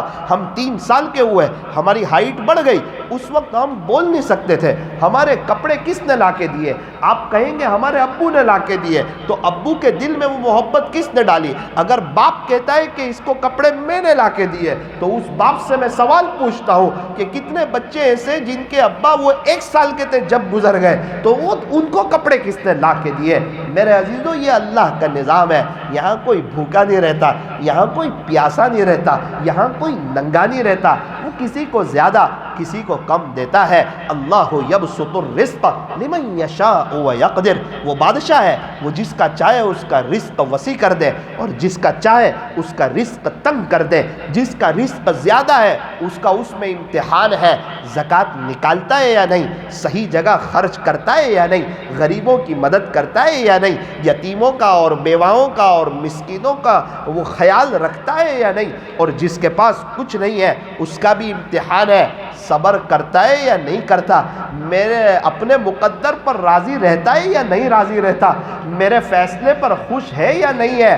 میرے عزیزو، نہ تو ہجر اچھا نہ وصال اچھا، یار جس حال میں رکھے وہی حال اچھا، یار جس حال میں رکھے وہی حال اچھا۔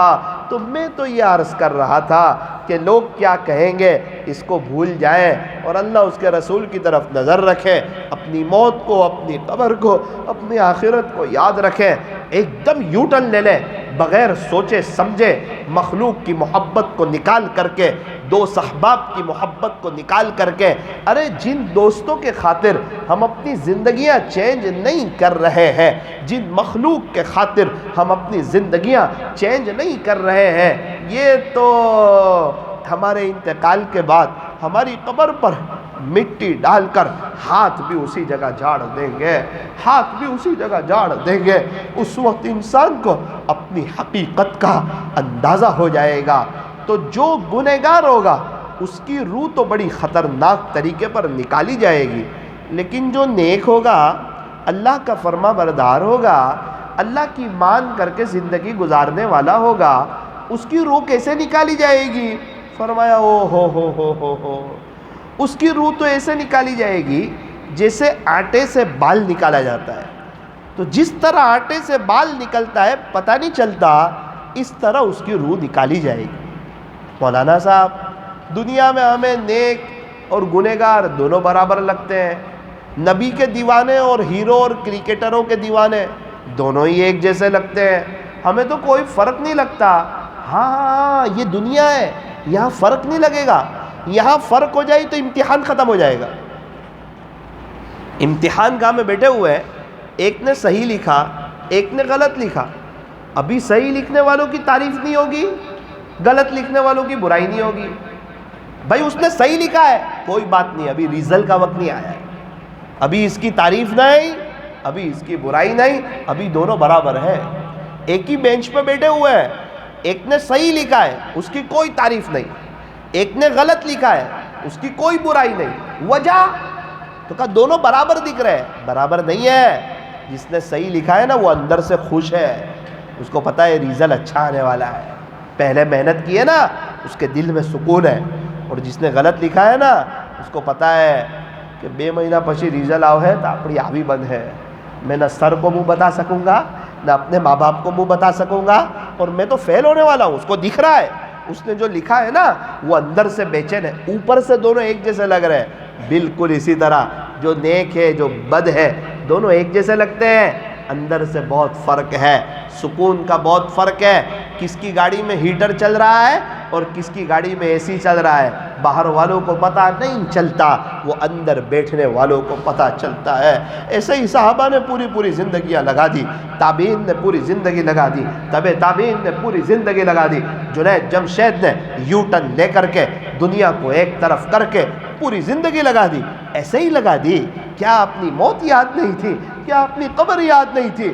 اس عاجز کی ایک بات یاد رکھنا، انتقال کے بعد جب ہمیں قبر میں رکھا جائے گا اور اگر اللہ ہم سے خوش ہوں گے اور جنت کی کھڑکی جیسی قبر میں کھولی جائے گی، دنیا کے سارے غم، ساری پریشانیاں، سارے ٹینشن ایک جھٹکے میں بھول جاؤ گے اور پتہ ہی نہیں چلے گا کہ دنیا میں کچھ تکلیف بھی آئی تھی۔ اور خدا نہ خواستہ اگر چاروں طرف سے سانپ بچھو کی آمد ہو گئی اور انہوں نے ڈسنا شروع کر دیا، دنیا کی ساری خوشیاں، یہ بنگلے، یہ زمینیں، یہ جائیداد، یہ فورین کے سفر، یہ سب ایک جھٹکے میں بھول جاؤ گے اور ایسا لگے گا دنیا میں کبھی راحت دیکھی دی تھی۔ جیسے ابھی لگتا ہے نا، میرے 31 سال ہوئے تو مجھے لگتا ہے کہ ایک خواب تھا، ہم لوگ مکتب گئے تھے، ہمیں لگتا ہے مکتب خواب تھا، ہم اسکول گئے تھے، لگتا ہے خواب تھا، 3 4 5 6 بھائی بہن ایک کھمچے میں کھاتے تھے، ماں باپ کے پیچھے پیچھے چلتے تھے۔ آج جب کہ تھوڑے سے بڑے ہوئے ہیں، ایک خواب لگتا ہے، جس طرح پچھلی زندگی خواب لگتی ہے، جب انتقال ہوگا نا اس وقت بھی پوری زندگی خواب لگے گی۔ اور یاد رکھنا، جیسا انتقال ہوگا نا، جیسی موت آئے گی، قبر میں جیسا سلوک ہوگا، آخرت میں ساری منزل میں وہ اس کے لیے، اگر قبر کی منزل میں بچ گیا ساری منزلوں میں بچ جائے گا، اور اگر پھنس گیا قبر میں ساری جگہوں پر پھنستا جائے گا۔ ہم نے دیکھا جب سعودی جاتے ہیں یا گلف کے کسی سفر میں جاتے ہیں یا کسی اور کنٹری میں جاتے ہیں، تو اگر ایئرپورٹ میں جاتے وقت اگر وہ پاسپورٹ چیک کر لے، ویزا چیک کر لے اور وہ یوں کہہ دے اوکے ہے، تو اس کو پورے سفر میں کوئی پریشانی نہیں آتی۔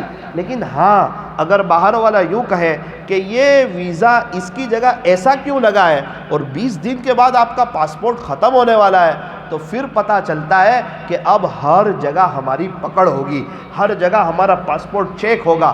بالکل اسی طرح اگر قبر میں پہلی منزل میں آسانی والا معاملہ ہو گیا، ساری منزلیں آسان ہو جائے گی۔ میرے عزیزو، یہ وقتی دنیا کے لیے، یہ فانی دنیا کے لیے، اس دنیا سے نہ کبھی اللہ کے نبی نے دل لگایا، نہ کبھی صحابہ نے دل لگایا۔ ہمیں کیا دکھا اس دنیا میں؟ آپ یقین مانو، یہ دنیا اللہ والوں کو بڑی بوڑھی معلوم ہوتی ہے، بڑی بدصورت معلوم ہوتی ہے۔ ہمیں کیا ہو گیا کہ یہ دنیا ہمیں جوان معلوم ہو رہی ہے، ہمیں خوبصورت معلوم ہو رہی ہے۔ ایسا لگتا ہے کہ اس دنیا نے ہم پر جادو کر دیا ہے، اس دنیا نے ہم پر اٹیک کر دیا ہے۔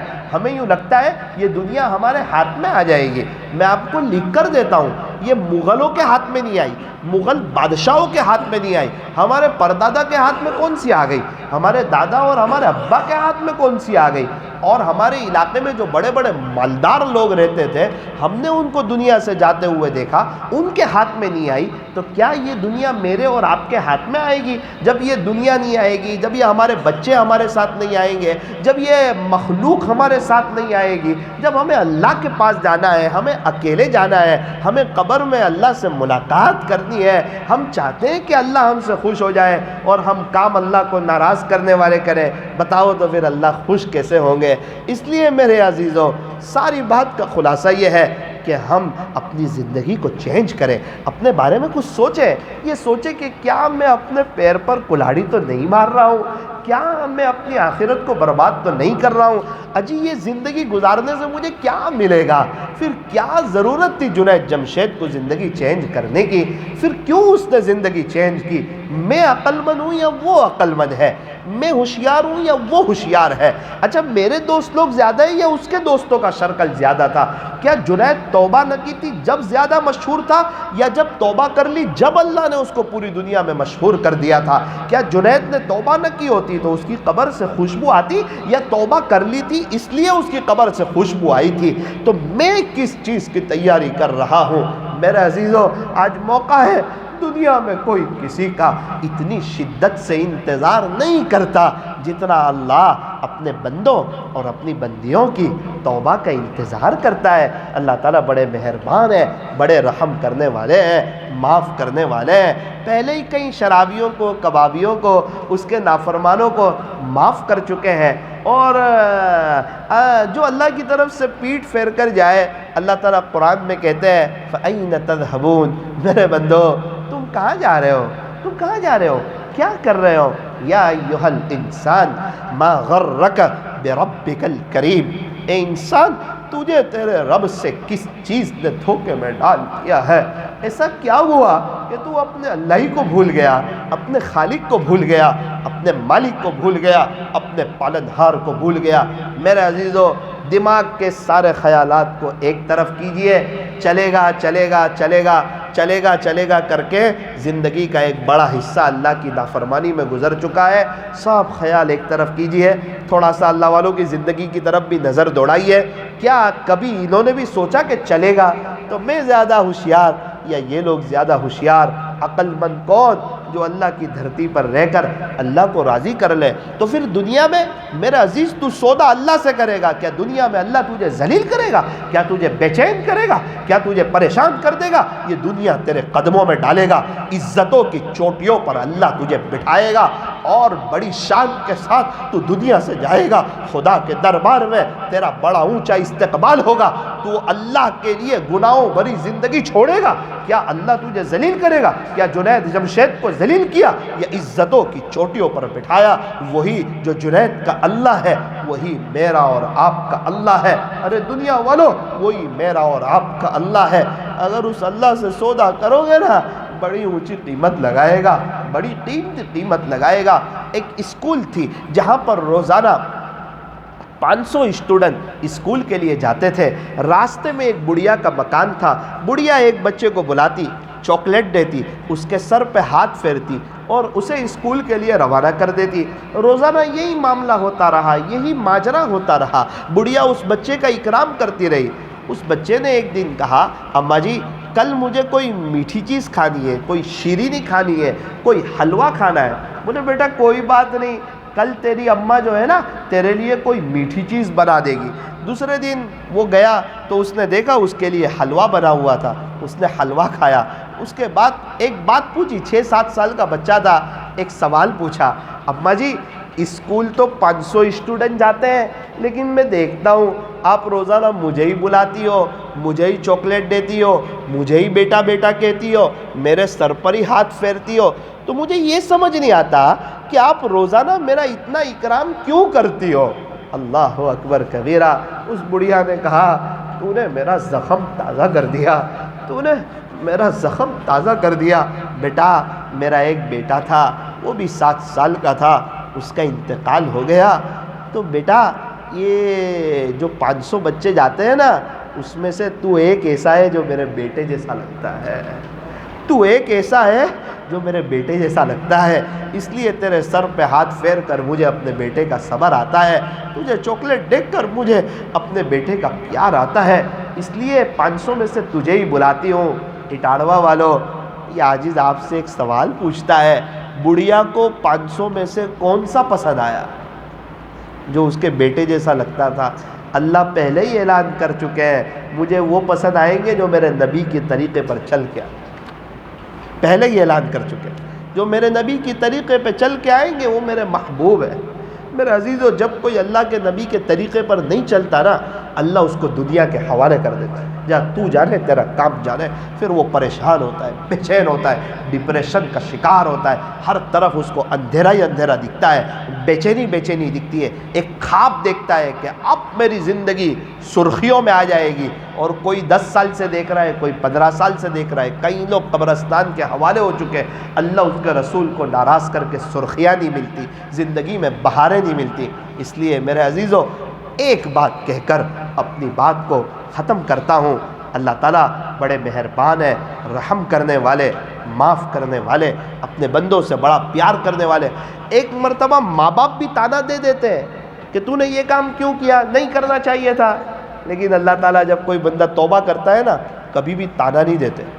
پہلے کہاں گیا تھا، اتنے سب گناہ کیوں کر کے آیا، اتنی ہائے دنیا کیوں کر کے آیا، کوئی تانا نہیں دیتے۔ جب تک توبہ کا دروازہ کھلا ہوا ہے، خدا کے دربار میں کوئی بھی آئے گا ویلکم پائے گا، مرحبا پائے گا، اہلا و سہلا پائے گا۔ ایک چھوٹا سا واقعہ سنا کر، اللہ کتنے مہربان ہے، اس کا ایک واقعہ سنا کر اپنی بات کو ختم کرتا ہوں۔ سیدنا حضرت موسیٰ علیہ السلام تو کلیم اللہ تھے۔ اللہ تعالیٰ سے ایک درخواست کی کہ باری تعالیٰ ابھی جو سب سے بڑا گنہگار ہو نا، جس نے آپ کو بہت ناراض کیا ہو، اسے دیکھنا چاہتا ہوں۔ اللہ تعالیٰ نے بتا دیا کہ دیکھ موسیٰ فلاں جگہ وہ بندہ ہے۔ موسیٰ علیہ السلام نے دیکھ لیا کہ اچھا یہ وہ بندہ ہے جس نے اللہ کو ناراض کیا ہے۔ ایک مدت گزری، موسیٰ علیہ السلام کے دل میں خیال آیا کہ اللہ کو جس نے بہت ناراض کیا ہے اس کو تو میں نے دیکھا، ذرا اس کو بھی دیکھ لوں جس نے اللہ کو بہت راضی کیا ہے، نیکیاں ہی نیکیاں کی ہے، تھوڑا اس کو بھی دیکھ لوں۔ اللہ تعالیٰ سے درخواست کر دی۔ اللہ تعالیٰ نے بتا دیا کہ موسیٰ فلاں جگہ چلا جا، وہاں وہ میرا بندہ موجود ہے۔ موسیٰ علیہ السلام اس کو بھی دیکھ کر آئے جس نے اللہ کو بہت راضی کیا اور جس کی نیکیاں بہت زیادہ۔ یہ پوچھا تھا سب سے بڑا گنہگار کون، جس نے بہت گناہ کیے، خلاصہ اس کو دیکھنا چاہتا، تو سب سے بڑے گنہگار کو بھی دیکھ لیا۔ اب سب سے بڑا نیک کون، اس کو بھی دیکھ لیا۔ اللہ تعالیٰ سے کہا باری تعالیٰ میں نے آپ سے درخواست کی، آپ نے مجھے گنہگار کو بتایا، میں نے ایک مدت کے بعد آپ سے درخواست کی، واقعے کا خلاصہ سنا رہا ہوں، آپ نے مجھے نیک شخص کو بتایا، لیکن اللہ جی میری حیرت کی انتہا نہ رہی، جب میں نیک کو دیکھنے کے لیے گیا بڑی محبت سے اور بڑے جذبات میں کہ میں دیکھوں ایسا کون اللہ کا بندہ ہے جس نے نیکیاں ہی نیکیاں کی ہے، اپنے خالق کو، اپنے مالک کو اور اپنے پالنہار کو اتنا راضی کیا ہے۔ تو اللہ جی جب میں اسے دیکھنے کے لیے گیا تو یہ تو وہی بندہ تھا جو آپ نے مجھے پہلے بتایا تھا کہ دیکھ یہ سب سے بڑا گنہگار ہے۔ تو اللہ جی میرا سوال یہ ہے کہ یہ کچھ دن پہلے سب سے بڑا گنہگار تھا، اس کے گناہ بہت زیادہ تھے، تو اتنی کم مدت میں یہ سب سے بڑا نیکوکار کیسے بن گیا؟ اتنی کم مدت میں اس کی نیکیاں، میں پوچھ رہا ہوں کہ سب سے زیادہ نیکیاں کس کی؟ تو آپ نے اس بندے کو بتایا، تو یہ اتنی سی مدت میں اتنا بڑا نیکوکار بن گیا، تو یہ کیسے ہو گیا؟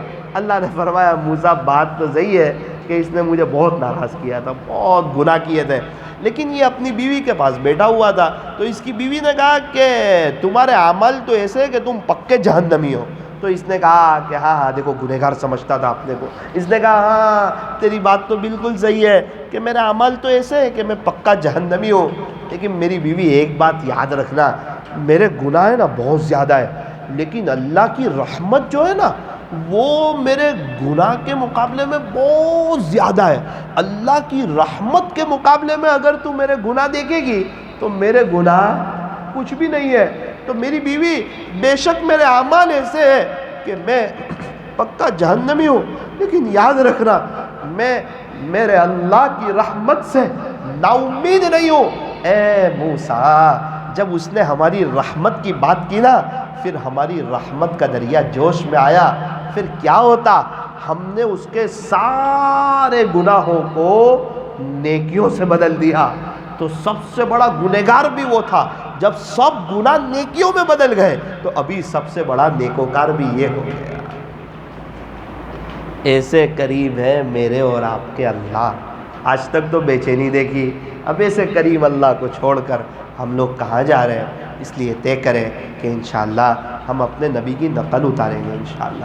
پوری دوستوں کی کمپنیاں اس بات کو طے کریں کہ نہ ہم لوگ سب دوست لوگ جنید جمشید کی طرح یو ٹرن لے لیں گے، اللہ کے ہو جائیں گے، ہم لوگ فجر کی نماز کا بھی اہتمام کریں گے، ہماری نماز چلی جائے، ایک مسلمان کی نماز چلی جائے۔ تو کہا نہ اللہ تعالی ہمیں عمل کی سچی توبہ کرنے کی، اور آپ لوگوں کی برکت سے اللہ مجھے بھی توبہ کر لینے کی توفیق اور سعادت نصیب فرمائے۔ ابھی دعا سے پہلے تھوڑی دیر کے لیے مختصر ہم ذکر کریں گے، کیونکہ ذکر کی مجلس کے بعد دعائیں قبول ہوتی، اللہ کو یاد کریں گے نا، اللہ تعالیٰ بڑے رحیم ہے نا، بڑے کریم ہے کہ نہیں یاد کریں گے انشاءاللہ۔ ہمیں تو مسلمانوں کو اللہ کے ذکر سے محبت ہوتی ہے، مختصر وقت کے لیے، لیکن ذکر تو ہو جائے گا، ابھی تھوڑی دیر میں مجلس ختم ہو جائے گی، اور زندگی رہی تو آپ دیکھیں گے میں چلا جاؤں گا، آپ اپنے گھر چلے جائیں گے، لیکن ایک بات یاد رکھنا، یہ وقت دوبارہ لوٹ کے آئے گا نہیں، اس کو قیمتی سمجھو، اور اندر کا جذبہ ایسا ہو کہ انشاءاللہ آج تو میں توبہ کر کے ہی اٹھوں گا یہاں سے، ابھی لائٹ بند ہوگی نا، اپنی قبر کو یاد کروں گا اور اللہ کو راضی کر کے جاؤں گا۔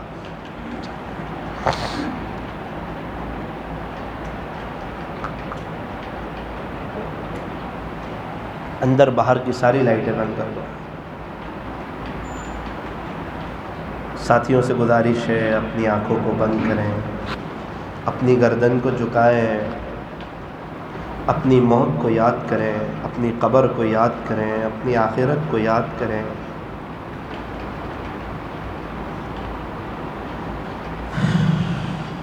گناہوں کو یاد کریں تاکہ گنہگار سمجھ لیں ہم اپنے آپ کو۔ نیک سمجھو گے کچھ نہیں ملے گا، کچھ نہیں ملے گا، صرف نیکی کا نشہ رہے گا، اللہ کے دربار میں کچھ نہیں ملے گا۔ گنہگار سمجھو گے بہت کچھ پا جاؤ گے، بہت کچھ پا جاؤ گے۔ اسی لیے اللہ والوں کی جوتیاں سیدھی کرائی جاتی ہے تاکہ ہم اپنے آپ کو گنہگار سمجھنے لگ جائیں۔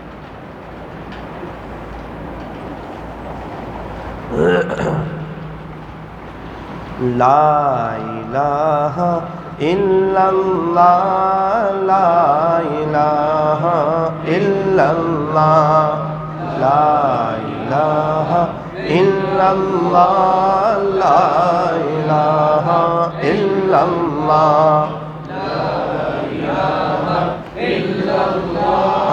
لا الہ الا اللہ، لا الہ الا اللہ، لا الہ الا اللہ،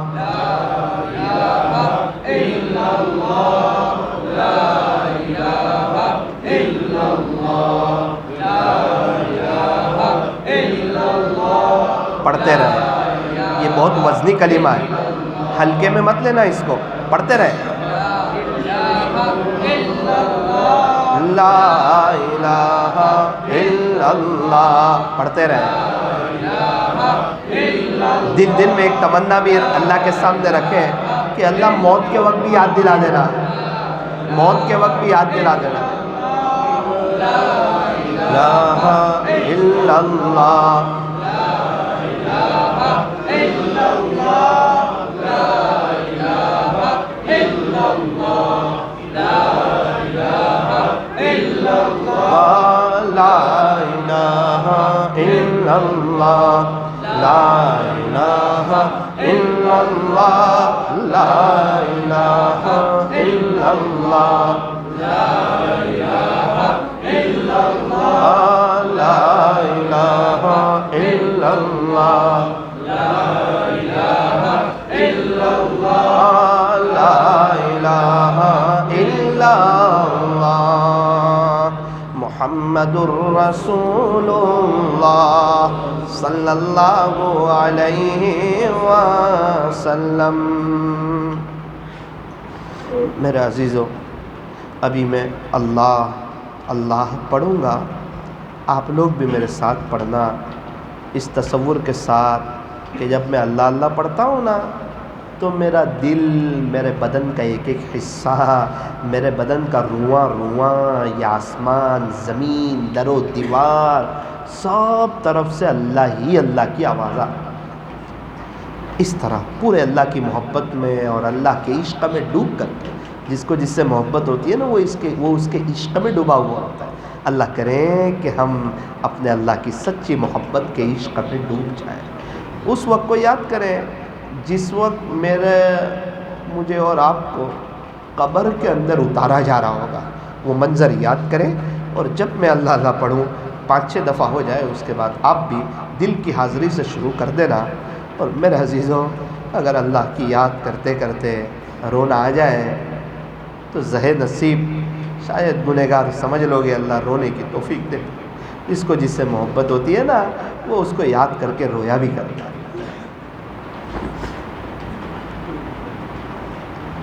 اللہ اللہ اللہ اللہ اللہ اللہ اللہ اللہ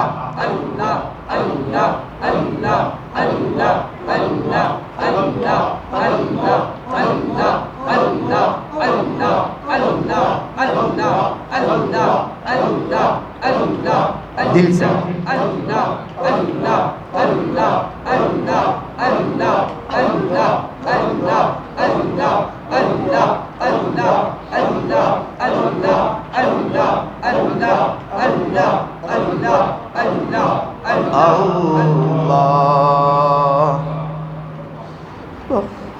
زبان کو تالو سے لگائیں، دل سے اللہ کو یاد کریں، جس کو مراقبہ کہتے ہیں۔ میرا دل کہہ رہا ہے اللہ اللہ اللہ، اللہ کی رحمت آ رہی ہے، ہمارے دل میں سما رہی ہے، ہمارے دل سے ظلمت و سیاہی دور ہو رہی ہے، اور ہمارا دل کہہ رہا ہے دل اللہ اللہ۔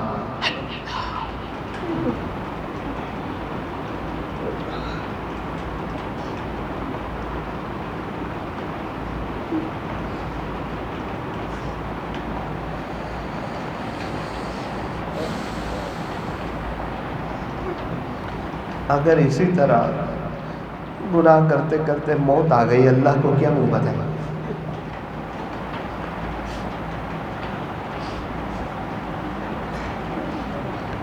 کل کر کے شاید توبہ کا موقع نہ ملا، پھر کیا کریں؟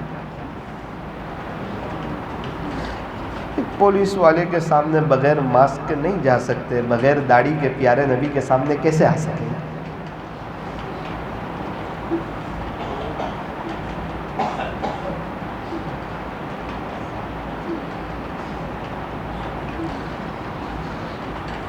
رہا میں دن رات غفلتوں میں،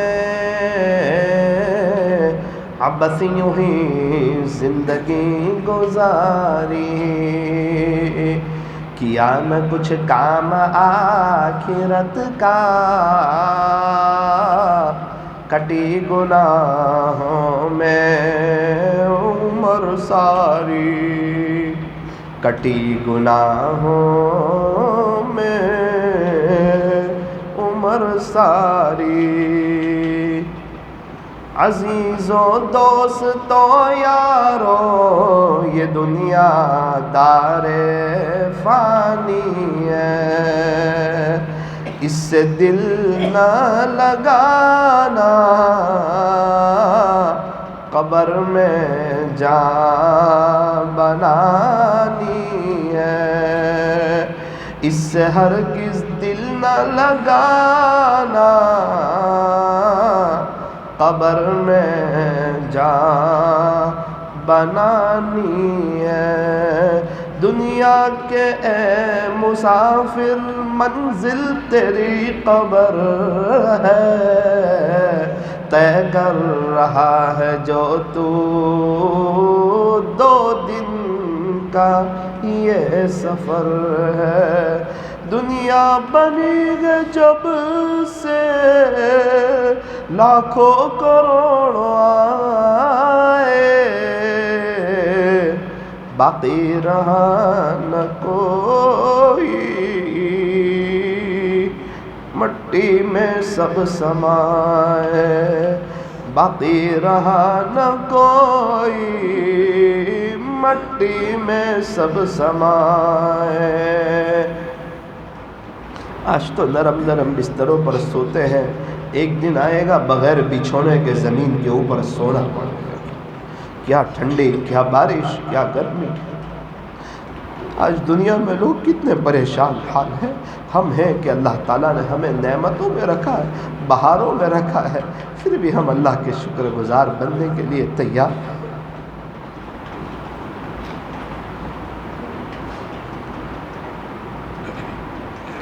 لا الہ الا اللہ محمد الرسول اللہ صلی اللہ علیہ وسلم۔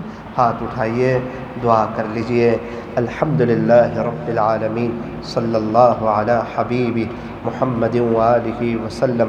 لا الہ الا انت سبحانک انا کنا من الظالمین، استغفر اللہ الذی لا الہ الا هو الحی القیوم واتوب الیہ، استغفر اللہ الذی لا الہ الا هو الحی القیوم واتوب الیہ، استغفر اللہ الذی لا الہ الا هو الحی القیوم واتوب الیہ، استغفر اللہ یا رب، استغفر اللہ یا رب، استغفر اللہ یا رب۔ پیارے اللہ، رحیم مولا، کریم آقا، اے اللہ آپ تو بڑے بادشاہ ہیں، آپ تو بڑے شہنشاہ ہیں، آپ تو احکم الحاکمین ہیں، آپ تو تاجدار مدینہ کے رب ہے۔ آسمان آپ ہی کا بنایا ہوا ہے، زمین آپ ہی کی بچھائی ہوئی ہے، پہاڑوں کو آپ ہی نے گاڑا ہے، سمندروں کے نظام کو آپ ہی نے چلایا ہے۔ ایک ماں کے پیٹ میں اندھیری کوٹھڑی میں ہمارے آنکھ، کان، ناک، زبان کو اور یہ جسم کو آپ ہی نے تیار کیا ہے، آپ ہی نے ہمیں پیدا کیا ہے، آپ ہی نے زندگی دی ہے۔ ایک ہی دن آپ ہی موت دیں گے اور آپ ہی ہمیں دوبارہ زندہ کریں گے، آپ کے پاس آنا ہے۔ اور آپ نے قرآن میں پہلے ہی کہہ دیا ہے افحسبتم انما خلقناکم عبثا، کیا تم یہ گمان کرتے ہو کہ ہم نے تمہیں ایسے ہی بیکار پیدا کر دیا ہے؟ وانکم الینا لا ترجعون، کیا تم دوبارہ لوٹ کے میری طرف نہیں آؤ گے؟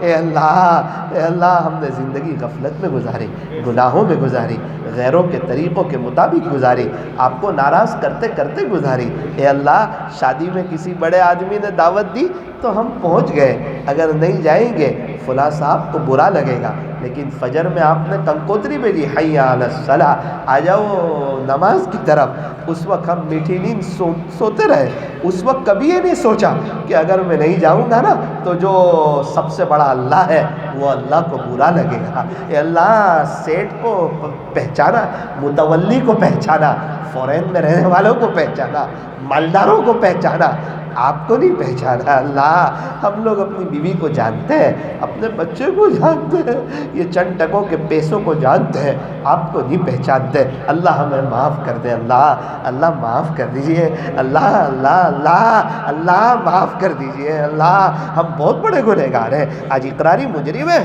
ہم نے بہت گناہ کیے، ہم نے کوئی کم گناہ کیے۔ اے اللہ ہمارے گناہ لکھنے والے فرشتے جو ہے نا، یہ شاید ابھی تک ہم سے شرمندہ ہو چکے ہوں گے، انہوں نے کبھی نہیں سوچا ہوگا کہ ایک نبی کا امتی اس حد تک بھی گناہ کر سکتا ہے اور ایسے بھی گناہ کر سکتا ہے۔ اے اللہ ہمارا عجیب حال ہے، 6 سال کا بچہ ہمارے پاس ہو نا، ہمیں گناہ کرتے ہوئے شرم آتی ہے، یہ بچہ کیا کہے گا کہ ابو ایسے گناہ کرتے، لیکن اللہ جس وقت ہمارے پاس کوئی نہ ہو اس وقت آپ ہمیں دیکھ رہے ہو، اس وقت ہم بنداس گناہ کرتے ہیں۔ شاید یہ گناہ لکھنے والا فرشتہ بھی کہتا ہوگا کیا نعوذ باللہ تو اللہ کو ایک 6 سال کے بچے سے بھی کم حیثیت کا سمجھتا ہے کہ 6 سال کا بچہ دیکھے تجھے شرم آئے اور وہ خالق اور مالک اور پالنہار دیکھے تجھے کوئی شرم نہیں ہے؟ کیا تجھے مرنا نہیں ہے؟ اے اللہ ہمیں معاف کر دے، معاف کر دے، معاف کر دے، معاف کر دے۔ نبی کے طائف کے سفر کا واسطہ معاف کر دے، نبی نے جو پیٹ پہ 2 پتھر باندھے تھے اس کا واسطہ معاف کر دے۔ اے اللہ طائف والوں نے ہمارے نبی کو کیسا ستایا، کیسا تڑپایا، بچوں نے پتھر مارے، ہمارے نبی نے دوڑ لگائی، ہمارے نبی گر گئے، دوبارہ آپ کھڑے ہوئے، آپ نے دوڑ لگائی، پھر بچوں نے پتھر مارے، آپ دوبارہ گر گئے، پھر تیسری مرتبہ آپ نے دوڑ لگائی، بچوں نے پتھر مارے، آپ گر گئے، پھر آپ بے ہوش ہو گئے، آپ کے جوتے مبارک خون سے رنگین ہو گئے۔ یہ سب ہماری وجہ سے قربانی دی، آپ تو بخشے بخشائے تھے، اس کے باوجود اتنی لمبی لمبی نمازیں پڑھتے تھے حتیٰ یتورمت قدمہ، آپ کے قدمین مبارک پر ورم آ جاتا تھا۔ ہم تو رات رات دوستوں میں موبائل میں کرکٹ کے نشے میں ہوتے ہیں اور ہمارے نبی جو بخشے بخشائے تھے وہ آپ کو منانے میں لگے رہتے تھے۔ اے اللہ ہم تو موت کو بھلا بیٹھے، دنیا کی رونق، دنیا کی بہاریں، دنیا کی محفلیں، دنیا کی مجلسیں، دنیا کی قمقمیں ہمارے سامنے آ گئے۔ اے اللہ ہم نے سنا ایک آدمی نے 99 قتل کیے تھے، ایک عابد کے پاس گیا اور کہا میری معافی ہے، وہ عابد نے کہا تیری معافی کوئی نہیں، اس نے کہا چل 100واں تجھے بھی قتل کر دیتا ہوں، اس نے 100 قتل کر دیے۔ ایک عالم کے پاس گیا، کہا میری معافی ہے، تو کہا ہاں اللہ تو بڑے مہربان ہے، معاف کرنے والے، تجھے پتہ نہیں ہے رحمتی وسعت غضبی، خلاصہ یہ میرے رب کی رحمت میرے رب کے غصے پر غالب ہے، وہ بڑا معاف کرنے والا ہے۔ اس نے توبہ کی، کچھ ہی وقت کے بعد اس کا انتقال ہوا، تو اللہ آپ نے اس کی مغفرت فرما دی۔ اے اللہ آپ تو 100 قتل کرنے والوں کو معاف کر چکے ہیں، بڑے بڑے شرابیوں کو اور کبابیوں کو پہلے ہی آپ معاف کر چکے ہیں۔ اللہ جی ہم بھی کوئی چھوٹے موٹے گنہگار نہیں ہیں، بہت بڑے گنہگار ہیں، لیکن اللہ جی اتنا ہے کہ آج آپ کے دربار میں آپ کے حضور میں حاضر ہے اور شرمندہ ہے، شرمندہ ہے، شرمندہ ہے، شرمندہ ہے، آپ کو منہ بتانے کے قابل نہیں ہے، آپ کے سامنے کچھ باتیں کرنے کے قابل نہیں ہے، لیکن اللہ معاف کر دے، آج معاف کر دے، معاف معاف کر, ہماری طرف نہ دیکھیے, پیارے نبی کی طرف دیکھ کے معاف کر دیجئے. آج کے بعد آپ کو ناراض نہیں کریں گے. اللہ کوئی گناہ ہو جائے گا فوراً توبہ کریں گے, دیر نہیں کریں گے. اللہ ہمیں تقویٰ دے دے. اے اللہ اٹاڑا والوں کو اپنی محبت دے دے, اپنا تعلق دے دے, یہاں مدنی ماحول بنا دے. اللہ یہاں سے آپ کے اولیاء پیدا فرما. اے اللہ یہ لوگ بہت دور, بہت کافی دیر سے بیٹھے ہوئے ہیں, ایک محبت کی نظر ڈال دے اللہ, پورے مجمع پہ ڈال دے اللہ, اور محبت کی نظر ڈال کر یہ کہہ دے جاؤ جاؤ, میں نے تم سب کے لیے مدینہ منورہ کی حاضری لکھ دی ہے, میں نے تم سب کے لیے مدینہ منورہ کی حاضری لکھ دی ہے. اللہ کل ہی ایک شخص سے بات ہوئی, وہ مجھے کہنے لگے مولانا 1 مارچ کو رات 4 بجے ممبئی سے میرا فلائٹ ہے, کہاں جا رہے ہو؟ مدینہ منورہ کا فلائٹ ہے, حضور کے شہر میں جا رہا ہوں. رب کریم ہم بھی پیاسے ہیں, پیارے نبی کے شہر میں جانے کو دل چاہتا ہے, وہاں جانے کی تمنا ہے, آرزو ہے, چاہت ہے. مسلمانوں کا ایک بڑا مجمع ہے جس نے تصویر میں مدینہ منورہ کو دیکھا ہے, اس کے دل کی وہ چاہت اور دل کی وہ دھڑکن اور وہ مدینہ منورہ کی محبت اور وہ پیارے نبی سے عشق. اے اللہ وہ مدینہ منورہ کی حاضری اور وہ غسل کرنا اور نئے کپڑے پہننا اور خوشبو لگانا اور نیچی نظروں سے درود شریف پڑھتے ہوئے مسجد نبوی میں داخل ہونا اور روضہ رسول پر حاضری کی وہ خوشی اور وہ سعادت اور وہ نیک بختی, اور روضہ رسول کے قریب جا کر پھر شرمندہ ہو جانا کہ کس منہ سے نبی کو سامنے جائے گا اور کس منہ سے سلام عرض کرے گا. زندگی تو گناہوں میں گزار دی. اے اللہ وہ ندامت کی کیفیت اور پھر وہ سلام عرض کر کے پھر وہ خوشی کی کیفیت, اے اللہ وہ منظر دوبارہ ہم دیکھنا چاہتے ہیں, ہم جانا چاہتے ہیں. اللہ یہ مجمع آپ کو آج کچھ کہنا چاہتا ہے, یہ اپنی اپنی زبان میں اللہ سے دعا کر لیجیے.